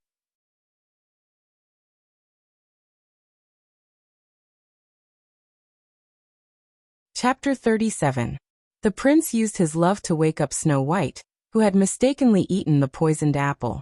He told the 7 dwarfs that he wanted to take Snow White as his wife, and the 7 dwarfs were invited to attend their wedding. They sang and danced, celebrating the prince and Snow White's happy life together. But one day, the bad queen asked the magic mirror, "Mirror, mirror, who is the most beautiful woman in the world?" The magic mirror said, "You are the most beautiful woman in this room, but in the kingdom on the other side of the forest, Snow White, who had just gotten married, is 1,000 times more beautiful than you." The bad queen was furious. She rode a flying broom and wanted to go to the kingdom next door to deal with Snow White. But she had done too many bad things. When she was flying over the forest, a lightning struck and killed her. Yang Yi still used the story that he didn't finish yesterday to coax Shi to sleep. The ending was very good. Shi was also happy for Snow White, but the little girl didn't smile. She thought of herself. "I don't like Snow White's stepmother. She is bad." Although she was very tired, she still hugged the little bear tightly and said to her father, "Papa, don't be separated from Mom, okay? She is scared." Mentioning this issue again, Yang Yi secretly sighed. He said softly to Shi, "Don't be afraid. No matter what, Papa will protect you." No matter who it is, Papa won't let anyone hurt you, Yang Yi said firmly. She pursed her lips and put down the little bear. She stretched out her little hand and said, Papa, I want you to hug me. Yang Yi's heart softened. He quickly lifted the quilt and got on the bed, hugging the little girl in his arms. In her father's arms, Cece seemed to feel at ease as she hugged her father's big hand. Her breathing gradually stabilized, and she fell into a deep sleep. She was too tired from shopping today. After all, she was still a little girl who was not even 4 years old. Yang Yi waited for Shishi to fall asleep before he took her teddy bear, and slowly replaced his hand with it. Then he picked up the little girl and put her back to sleep. Just as Yang Yi released his hand, and was about to cover her with the blanket, the little girl squirmed and Yang Yi stopped. Shishi withdrew her hands and hugged the teddy bear tightly. Her long eyelashes clung tightly to her face, and she muttered vaguely, Papa, Shishi doesn't want a stepmother, I don't want. For some reason, Yang Yi felt a little sour in his heart. This was a feeling he had never experienced in his previous life. No way, no way. Yang Yi lowered his head and gently kissed his daughter's forehead. He said softly, Shishi, don't be afraid. As if she had heard her father's words in her dream, the little girl gradually relaxed and frowned. After coaxing Shishi to sleep, Yang Yi closed the door and went to the study. A few days ago, he bought a computer and installed the internet in the study. The computer system in this world was relatively ordinary, and the logic was a little inhuman. Yang Yi felt that it was not as good as the Windows system in his previous life, which was full of bugs, let alone his favorite Apple system. However, he did not know how to design complicated programs, so it was impossible for him to create the computer system in his previous life. Even if he preferred to work with the Apple desktop, he could only learn to adapt. He opened the computer and found a folder. The folder was called Soldier's Assault. Yes, he had been writing this novel in the past few days. Thanks to his clear memory of all his experiences in his previous life, Yang Yi almost looked at his memory and typed out this novel, which was based on the drama Erna's Assault. His efficiency was surprisingly high. Out of the 400,000-word novel, there were already more than 100,000 words in his computer. This was the result of him only typing for 1 or 2 hours every day. It could be said that Yang Yi could finish the novel in less than a week. Speaking of which, why did Yang Yi want to carry this novel? Ever since he came into contact with Mo Fei, Yang Yi had always felt a strong sense of crisis. This woman knew too much about his past. Murphy knew exactly what kind of person Yang Yi was, and what kind of financial situation he had. Therefore, after Yang Yi's personality changed, Yang Yi could feel Murphy's suspicion. However, this was still okay. After Yang Yi argued with her a few times, whether it was intentional or not, Murphy's suspicion had been dispelled. Yang Yi, this stubborn guy, wasn't his temper still the same as before? However, the biggest flaw now was Yang Yi's wealth. Renting this small building was still okay. With Old Master whose lease contract, it was not like Yang Yi could not fork out 1 yuan. However, Yang Yi had also bought a big car worth 600,000 yuan. Murphy did not see this when she came yesterday, but she would find out one day. In addition, Yang Yi had bought so many clothes for Shishi today. The clothes he bought at Haihong Mall were not cheap. Basically, they were all worth at least 1,000 yuan. Unless Yang Yi did not let Shishi wear them and hid them, Murphy would definitely notice that something was wrong. The coffee shop had not even opened yet. Where did Yang Yi get such a huge sum of money? However, why would Yang Yi do this? Hiding the money and not enjoying it while it lasted was not his style. Moreover, he dared to buy clothes for Shishi and swagger in and out in Tyrant because he had already thought of an escape route. This escape route was to use some of the literary and musical works from his previous life to earn copyright fees in this world. The awareness of copyright protection in this world was very high, and it also led to the development of the cultural industry. However, Yang Yi still had strong confidence in the excellent works he had seen in his previous life. Did the 2 songs, Long Time No See and Better Not See, not receive the favor of Hong Kong singer Chen Yijie and the deputy director of Tianxiang Music? It also brought 160,000 yuan to Yang Yi, plus a huge profit from future dividends. However, Yang Yi did not intend to reveal this part of the profit too early. After all, Murphy knew that his predecessor did not like music. At least he needed some buffer time. Then, with Yang Yi's past identity and experience, it was perfect to write a military novel. When he thought of military novels, Yang Yi's first thought was Drawing Sword. However, this popular novel in his previous life revealed a history that was not quite the same as this world. Even if Yang Yi wanted to write it, he would need to carefully study the history of this world before going back and carefully adapting it. In addition to Drawing Sword, Yang Yi's first choice was the popular TV series in his previous life, followed by the popular novel adaptation, Soldier's Assault. P.S. Little Han has checked. Soldier's Assault should be the novel Soldiers before the TV series. However, the original novel seems to be very difficult to find. Moreover, Little Han is more inclined towards the TV series plot of Soldier's Assault. So for the time being, treat the adapted TV series as the original novel. In his previous life, Yang Yi did not have strong feelings for the military. He even read this novel to pass the time when he was lonely. However, in this life, when he wrote this novel word by word, Yang Yi's heartstrings were pulled. This story was too similar to the experience of his predecessor. Although his predecessor was not as cowardly as Su Sanduo, he was just as naive, just as silly, and just as dull. He also came from the countryside. He also grew from a useless soldier who knew nothing and was ridiculed by his teammates to an elite soldier who received so much honor that his hands went limp. Therefore, Yang Yi felt that writing this novel was also a virtual story that included his memories of the military camp. Yang Yi came back to his senses. He opened the web page and registered an author's account with his real name on the largest literature website in the country. It was a website established by copyright organizations. Su Sanduo's journey begins now.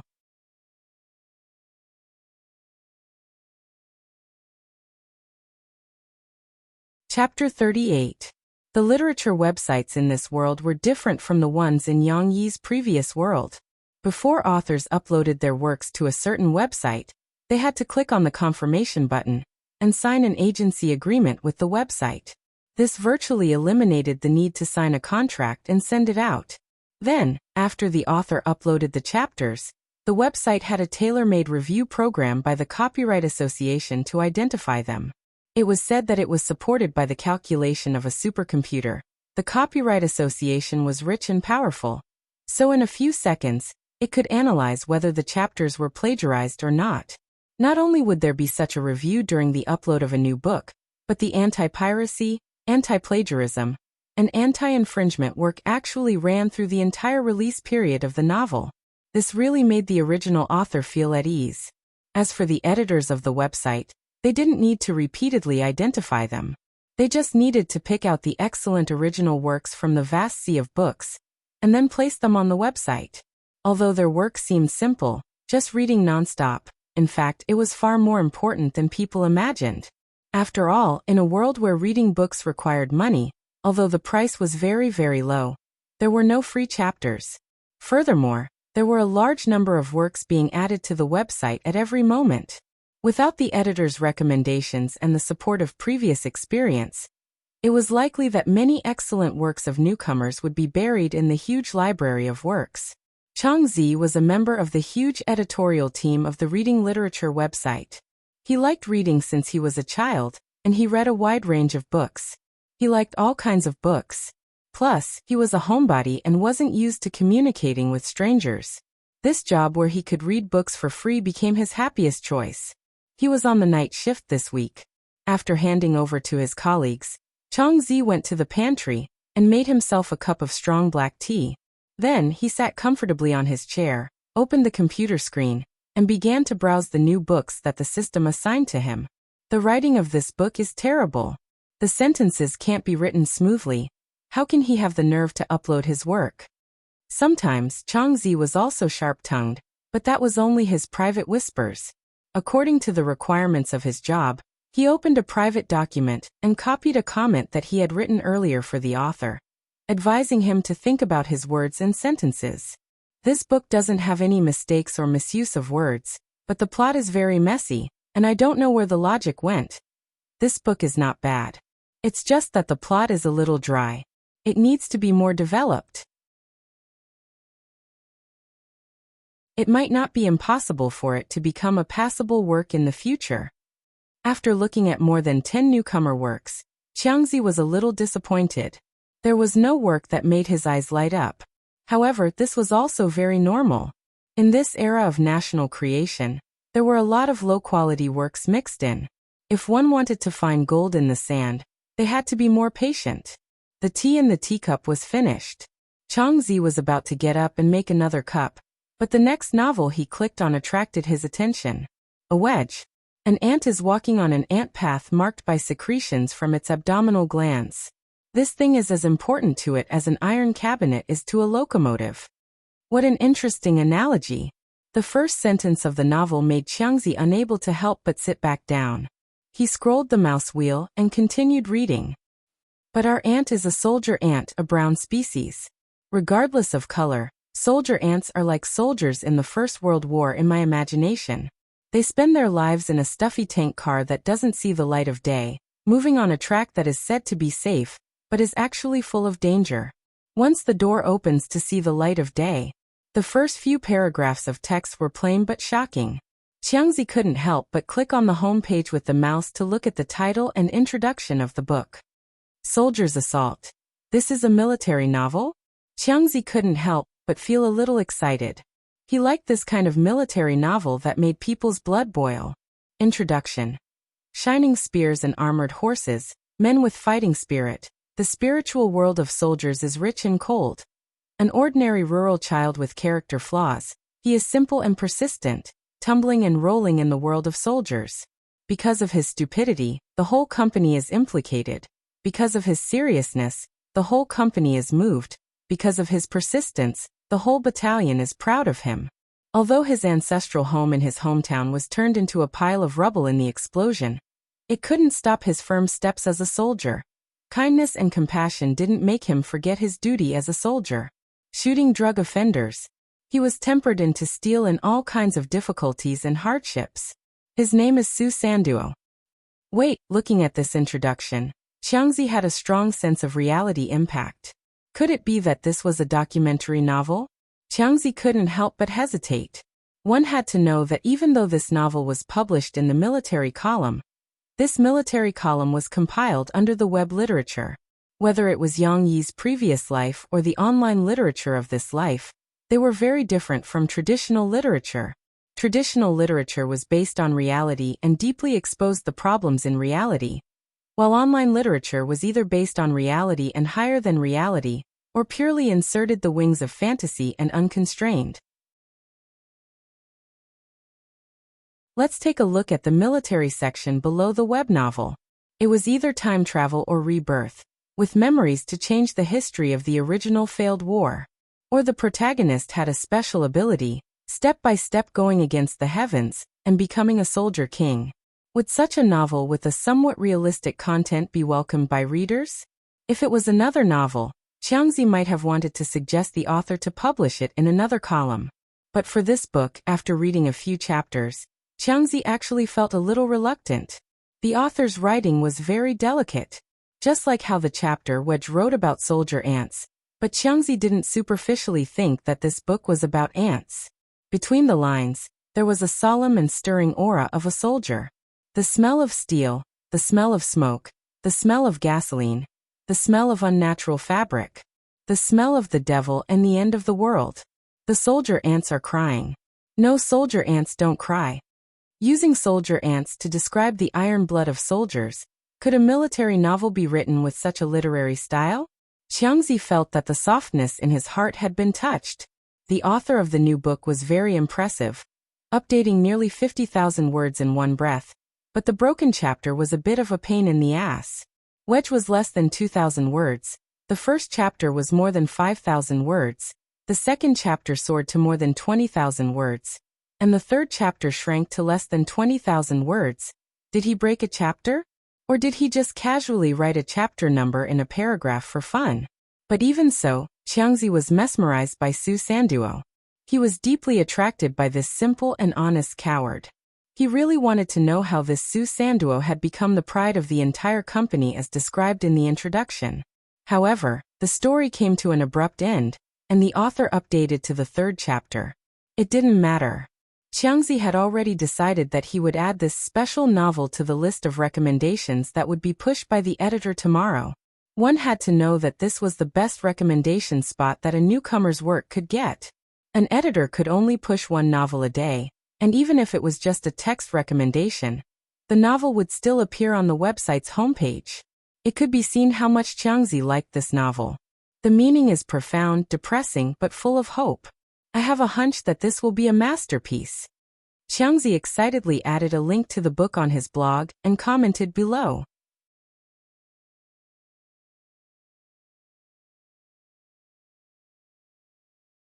Chapter 39. Author's Note.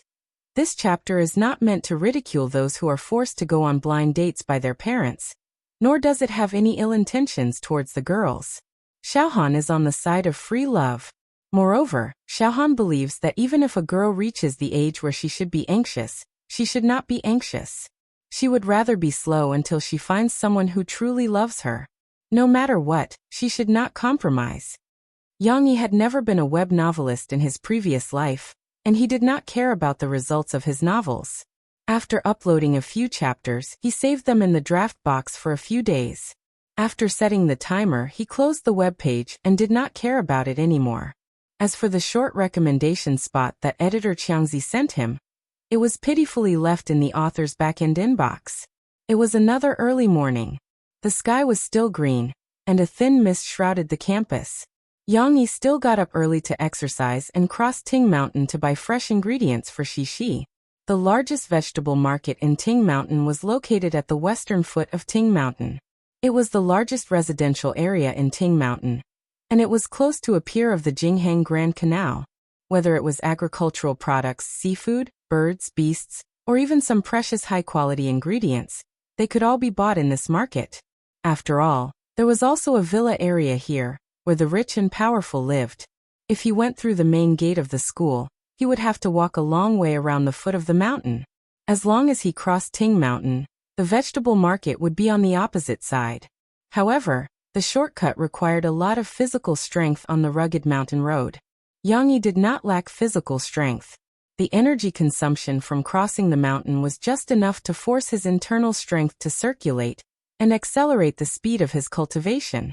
"Little Yang, you're here again." The aunties selling vegetables in the second row of the market had already recognized the young man who came every day. They smiled and greeted him. "I picked some bamboo shoots today. Do you want some?" Yang Yi was very picky about food. He had walked through many stalls, and only this one sold vegetables of the highest quality.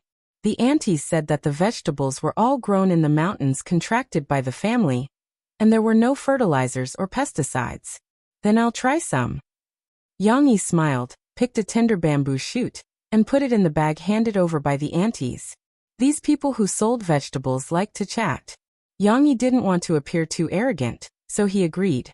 After a few times, Yang Yi got used to the feeling of greeting people. His personality was also unknowingly influenced, and became more easygoing. While Yang Yi was picking the mushrooms and lettuce, the granny who sold eggs and duck eggs came over and looked at Yang Yi with burning eyes.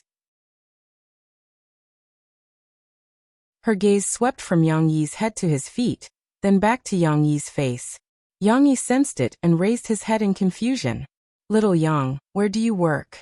Big Ant was pushed by the old lady and asked helplessly. I started my own business and opened a coffee shop in Jiangchuan." Yang Yi didn't know why, so he had to answer honestly. Unexpectedly, Yang Yi's answer made the old lady very satisfied. She grinned and said, "Starting a business is good, you can make money."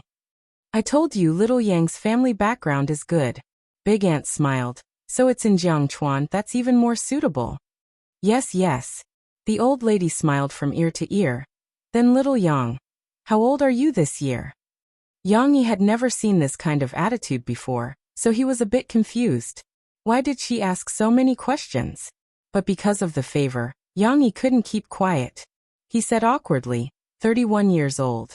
The old lady's somewhat cloudy eyes were shining at this moment. She smiled and said, 31 years old is good. 31 years old is not bad.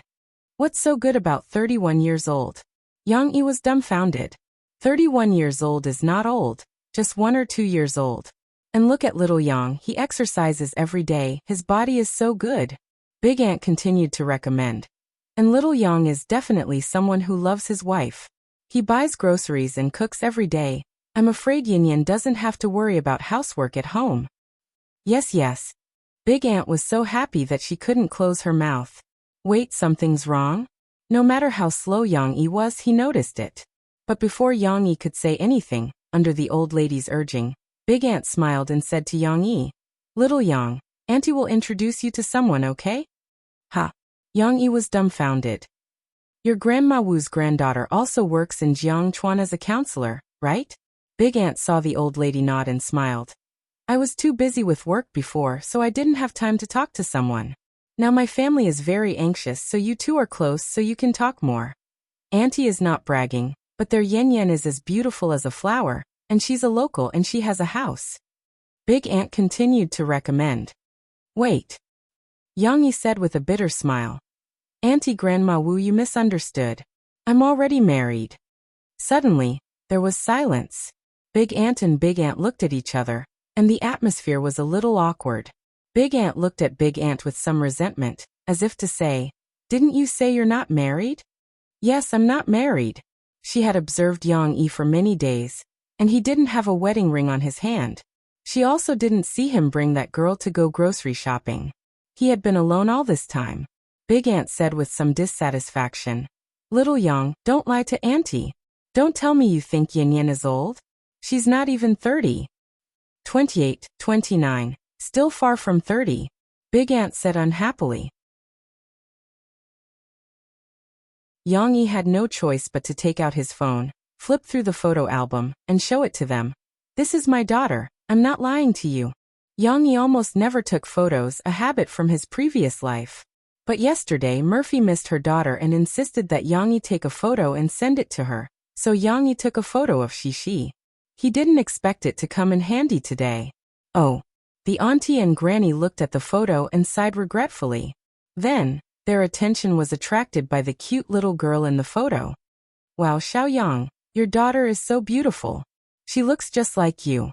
After Yang Yi took the phone, he said proudly, Of course, she's my biological daughter. The topic of Shishi alleviated the awkwardness of Big Ant and Big Ant. They were still very talkative and chatted with Yang Yi, asking Yang Yi what he usually gave Shishi to eat. Their daughter was so white and tall. Yang Yi felt quite awkward. It was the first time he was introduced to someone. He answered a few words perfunctorily, then quickly ran away with the excuse that he had to go home to take care of his daughter. Behind him, Yang Yi, with his sensitive ears, heard Big Ant complaining impatiently. Seriously, you said you're not married, and you're introducing my Yin Yin to someone who already has a child. Yang Yi wanted to cry but had no tears. He felt a little embarrassed to go to this stall to buy groceries in the future. When he got home, Shishi still hadn't woken up. Yang Yi took a shower, changed into dry clothes, and then went to wake the little girl up. Boo-hoo, I don't want to get up. Boo-hoo, I don't want Papa to hug me. I hate it. Shishi's hair was fluffy, and she couldn't open her eyes and made a fuss in her father's arms. She was going to be angry for a while after waking up. Yang Yi kissed his daughter's tender little face and said, Okay, Dad will take you to wash your face. It's time to get up and eat breakfast. He laughed secretly in his heart. You said you don't want Dad to hug you. You don't know that you almost lost your dad just now. It was terrible. There were people who introduced people to each other after meeting a few times.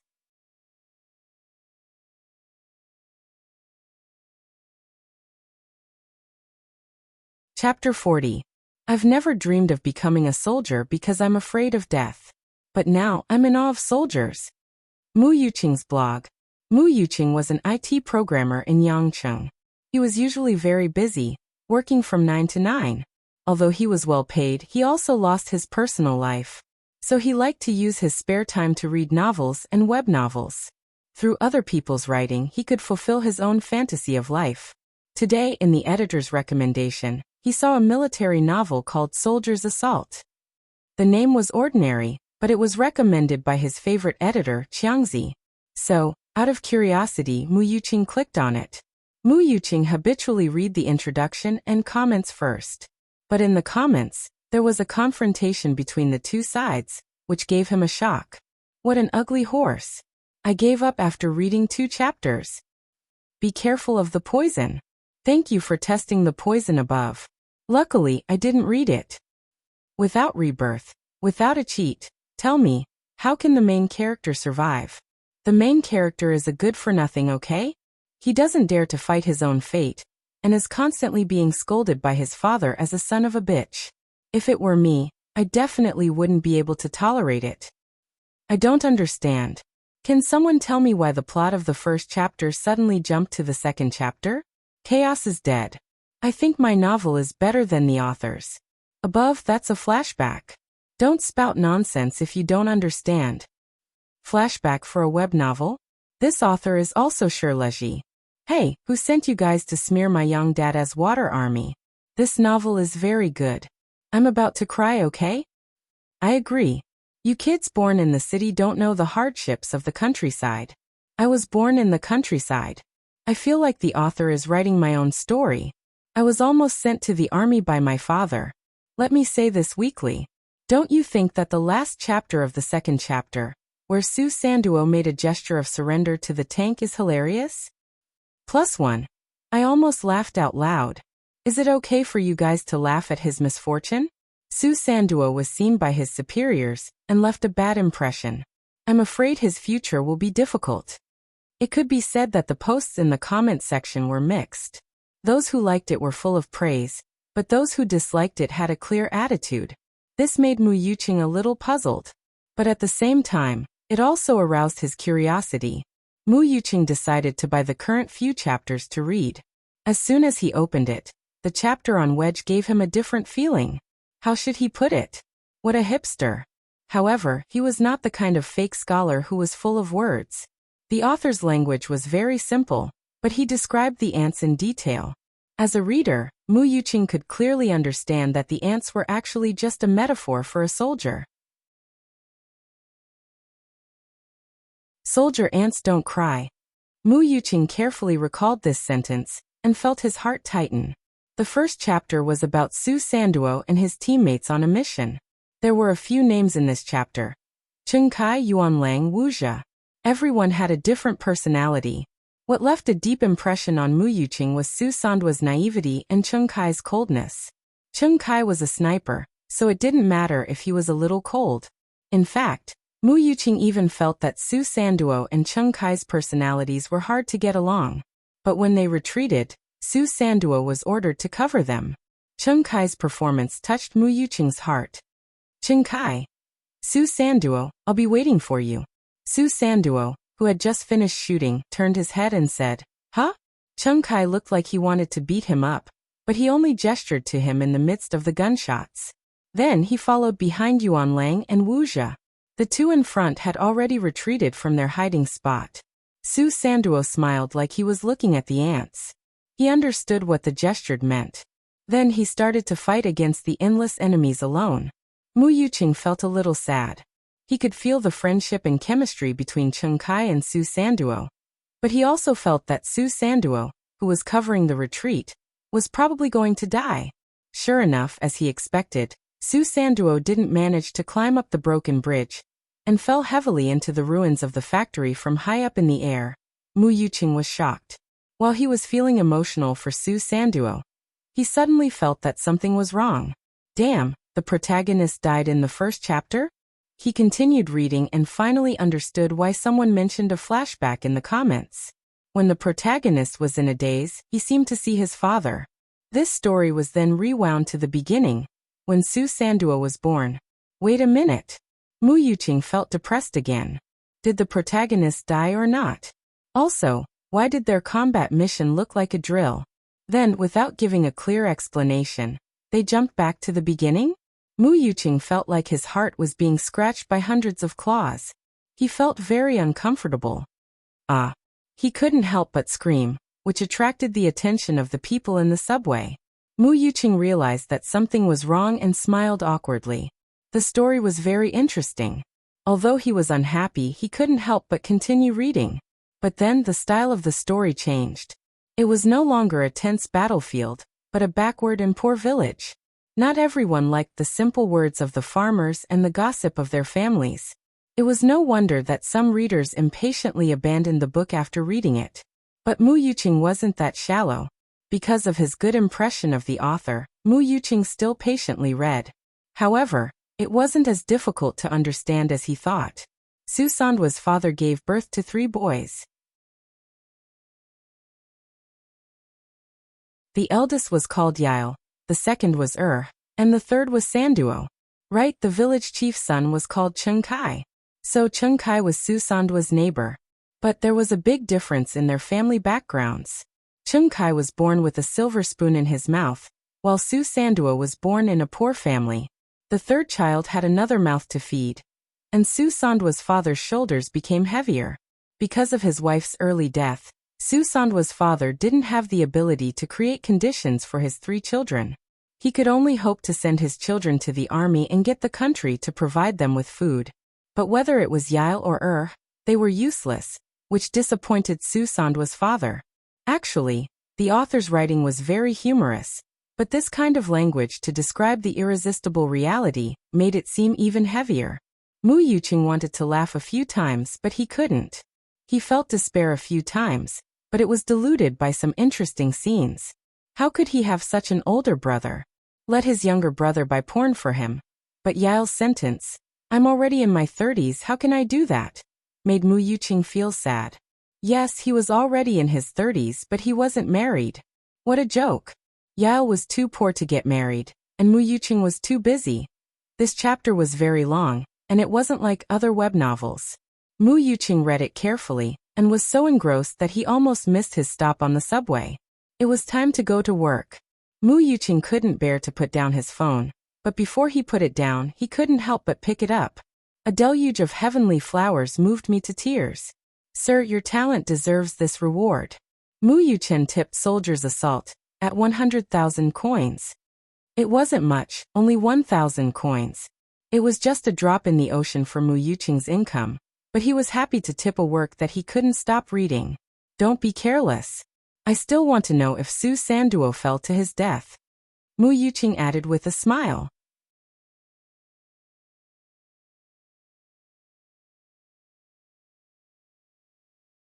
Chapter 41. Murphy, when will your new album be officially released? It has been confirmed that it will be released on May 14th. Murphy, are you confident in yourself this time? I have always been confident. Mo Fei, facing the more than 300 fans who came to support you, do you have anything to say to them? Thank you for your support and patience. Well, I won't let you down. It was another commercial performance. Murphy sang a few of her classic old songs, and a new song whose source was announced. Then, she accepted an interview from the reporters. The reporters' questions were not new, as if they were old news. Murphy repeated her answers over and over again. Even if she did not have big mood swings, the faint smile on her face all day made her muscles stiff and hard to maintain. Murphy was tired. It was almost late at night when she returned to the hotel. She had no appetite for dinner. She was so tired that she did not even have the energy to feel hungry. She just wanted to lie in bed and have a good rest. Of course, Murphy could not fall asleep. She took out her mobile phone from her bag and dialed Yang Yi's number. After the phone rang for a while, a deep male voice answered the phone. Hello? Hearing this guy's emotionless voice, Murphy always gritted her teeth. The longing before she dialed the phone disappeared. It's me, Murphy. Murphy was also cold. She did not want Yang Yi to feel her mood swings. I know. She is asleep. In Jiangcheng, Yang Yi moved his eyes away from the computer screen and looked at the night outside. Murphy did not have the habit of calling to talk to him. Yang Yi knew that she usually talked to Shi on the phone. The mother and daughter had to do this to relieve their longing for each other. Hearing Yang Yi's words, Murphy felt as if Yang Yi was blaming her for not calling earlier. She felt wronged and couldn't help but mutter. I can't do anything about it. I've only just returned to the hotel. I've been busy all day and I'm exhausted. When the last word came out, Murphy was stunned. She couldn't help but blush. She seemed to be acting coquettishly. However, Yang Yi did not seem to realize that Murphy secretly heaved a sigh of relief, but she was also a little disappointed. On the other end of the phone, Yang Yi was silent for a while before he said, "Is it necessary to work so hard? Can't you reduce the number of activities?"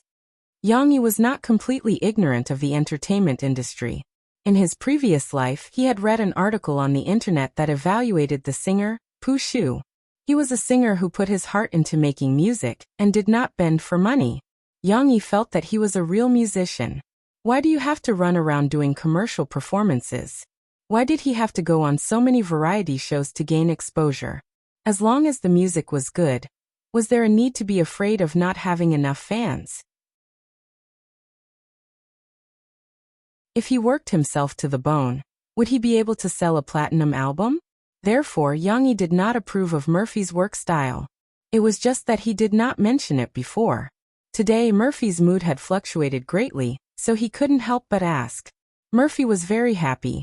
This was the first time Yang Yi had expressed his concern for her.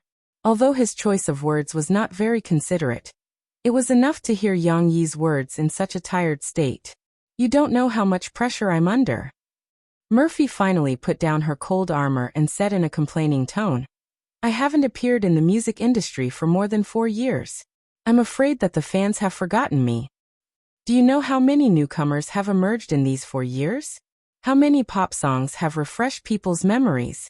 If I don't work hard, when the new album is released, it will be really awkward." Yang Yi was silent. These problems were indeed things he had never considered. He also didn't know what advice to give Murphy, so he could only listen. Mo Fei hadn't told anyone about these emotions that she had been suppressing for a long time. Even Mo Xiaowan, she didn't show her weakness in front of her cousin. She had always been an arrogant and firm ice queen. But today, after opening her mouth, Murphy couldn't help but complain to Yang Yi. This went on for more than 20 minutes. It wasn't until Murphy's mouth was dry that she came back to her senses. She said angrily, "Hey, why am I the only one talking? Why aren't you saying anything?" At this moment, Murphy herself didn't realize her feminine attitude. Her face was flushed, and she seemed to be angry yet not angry. Her eyes were soft. If Mo Xiaowan saw this, her jaw would probably drop. But Yang Yi really didn't know what to say. "No matter what, you have to take care of your body. Don't be too tired." He finally opened his mouth and said a few words of concern. In reality, it was completely useless. Could telling others to take care of themselves solve the problem? But these words really worked on Murphy. Murphy had a very stubborn personality. She had an extraordinary perseverance when it came to what she wanted to do. So no matter what advice Yang Yi gave, Murphy wouldn't turn back until she hit a wall. However, she was amenable to coaxing but not coercion. Yang Yi, who had always been cold and stiff, suddenly showed concern for her. She was like a little girl, and her face couldn't help but brim with happiness. "Okay, I know." Murphy lowered her voice. Her emotions couldn't be heard. The conversation between the two was so short. From beginning to end, Yang Yi didn't say much. But after hanging up the phone, Murphy was so happy that it was as if all her fatigue had dissipated. Well, Yang Yi said to take care of her body. Murphy got up from the bed and went to the bathroom to take a shower. Then, in order to relieve her hunger, she boiled water and made a bowl of instant noodles provided in the guest room. Finally, Murphy wrapped herself in a soft nightgown and laid on the bed gracefully. She couldn't fall asleep for a long time. She closed her eyes, as if Yang Yi's tall figure was in front of her. "This bastard, I won't call him tomorrow." Murphy tossed and turned for a while. She was still too tired. Her consciousness gradually blurred, but her mouth was still muttering. On Yang Yi's side, he didn't have any reaction. It was as if chatting with Murphy was just a small interlude. However, it messed up Yang Yi's plan. It took up an extra half an hour. Yang Yi, who had a strict schedule, had no choice but to quickly finish 2 chapters of Soldier's Assault. He tidied up and went back to the bedroom to sleep. At night, Changzi sat in the editing room on the internet. Looking at his empty inbox, he was about to cry.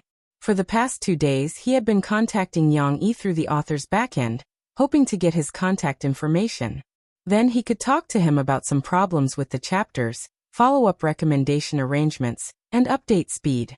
Yang Yi was now regularly updating 2 chapters a day, but the word count had already reached tens of thousands of words. Chang Zi was worried that Yang Yi would finish updating the book before he finished arranging the recommendations. Web novels were different from traditional literature. Every round of recommendation spots were very important, and they had to be arranged step by step. If he didn't arrange the best recommendation spots, then Yang Yi's results wouldn't be the best. What's more, Soldier's Assault was currently at the cusp of the storm. There were as many people who liked it as there were people who hated it. Every day, there was a huge commotion in the discussion section. There was a selling point only when there was a topic to talk about. If Yang Yi updated slower, it would only be beneficial, not detrimental. However, Yang Yi didn't pay attention to him at all. It seemed that after uploading the chapters to the draft box, they hadn't appeared again. What should he do? Fortunately, Chang Zi didn't know that Murphy had taken up Yang Yi's time, causing Yang Yi to have no time to go online. If he knew, he would probably vomit blood and die.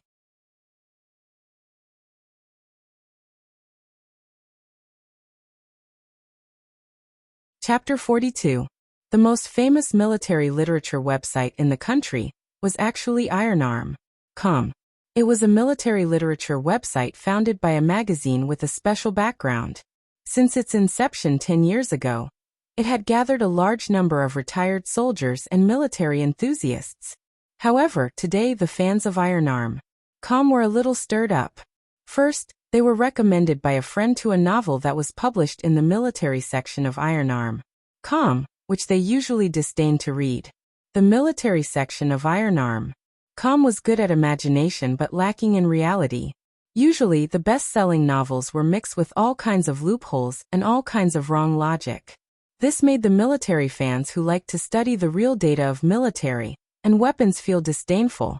It was like a professional history professor who had studied the history of the Spring and Autumn War for decades only to see a novel that described papermaking as the invention of Confucius. It was just as ridiculous. However, this novel, Soldier's Assault, was different. They were fascinated by it, and many of the weapons and data were described accurately.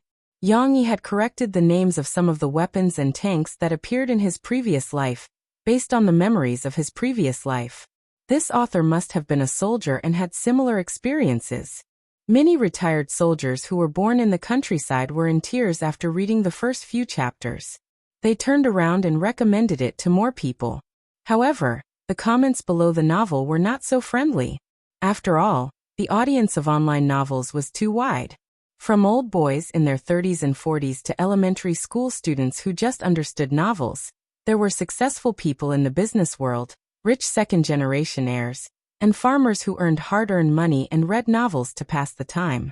Soldier's Assault had a slow pace and a deep storyline, which made some readers who were used to fast-food literature unable to adapt to it. What made the readers who pursued pleasure even more upset was the main character's cowardice. How can there be such a cowardly main character? I can't stand it. I've lived for a long time, but this is the first time I've seen a main character who needed pity to become a soldier. He gave up after reading 2 chapters. He surrendered after seeing the barrel of a tank? Does Su Sanduo still want to stay in the military?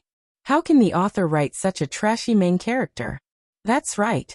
Everyone was used to the main characters of web novels being crazy and cool. Now that they saw a useless main character, they really felt that their worldview had been washed clean. Of course, it wasn't that there weren't any readers who liked this novel. There were quite a number of readers who were patient and liked this kind of writing style like Mu Yuqing. They were also fighting for it. What was unexpected was that they, who usually didn't reward much, were willing to reward the author and encourage him to continue writing. However, due to the disgust of many readers, Soldier's Assault's reader rating remained low. It could not even get past the median of 5. Seeing such comments and ratings, the netizens from the Taijun website were furious. How could they slander such a good work?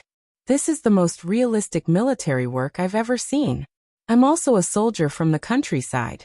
I can tell you responsibly that what the author wrote is very true.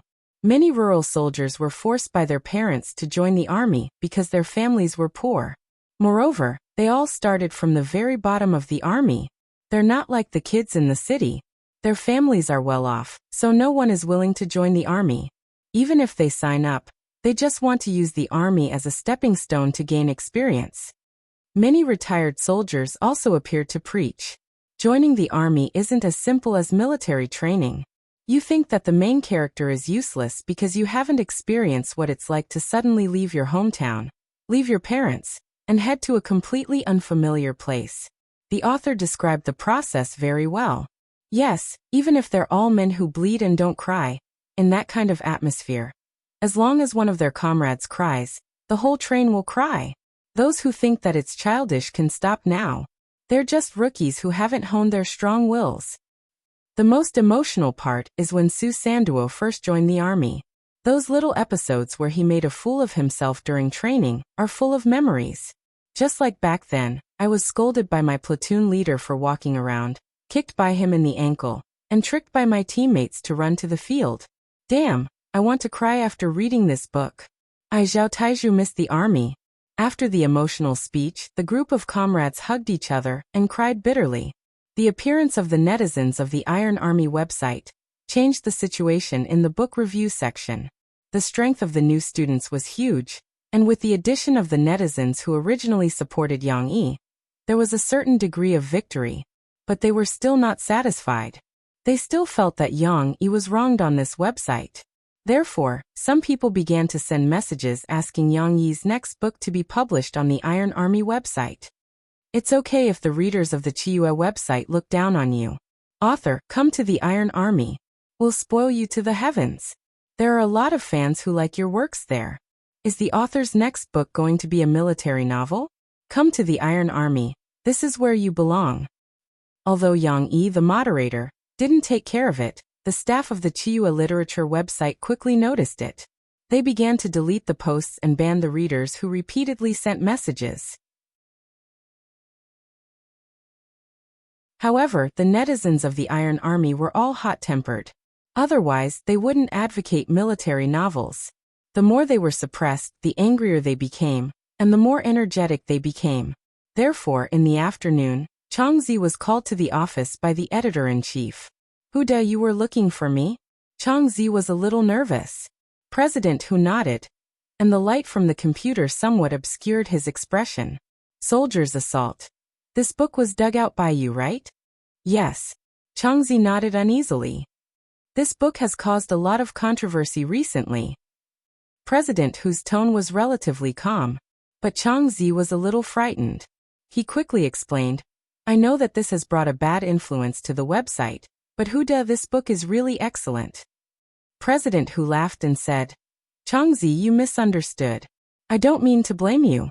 On the contrary, I want to praise you for digging out such an excellent work for the website. Ah. Changzi was a little dumbfounded. Look at this data. President Hu handed a printed piece of paper to Changzi and said, in the past few days, the number of new users on our website has suddenly increased greatly. Our technical staff has studied it, and most of this increase in readers is for soldiers' assault. Changzi was concerned about the problems in the book review section. He was a little puzzled and asked, but won't their comments have an impact on our website? And these readers are not loyal users. After reading the book, they will still go back to the Iron Army. They are our users. What's important is not where they used to be, but whether we can keep their hearts.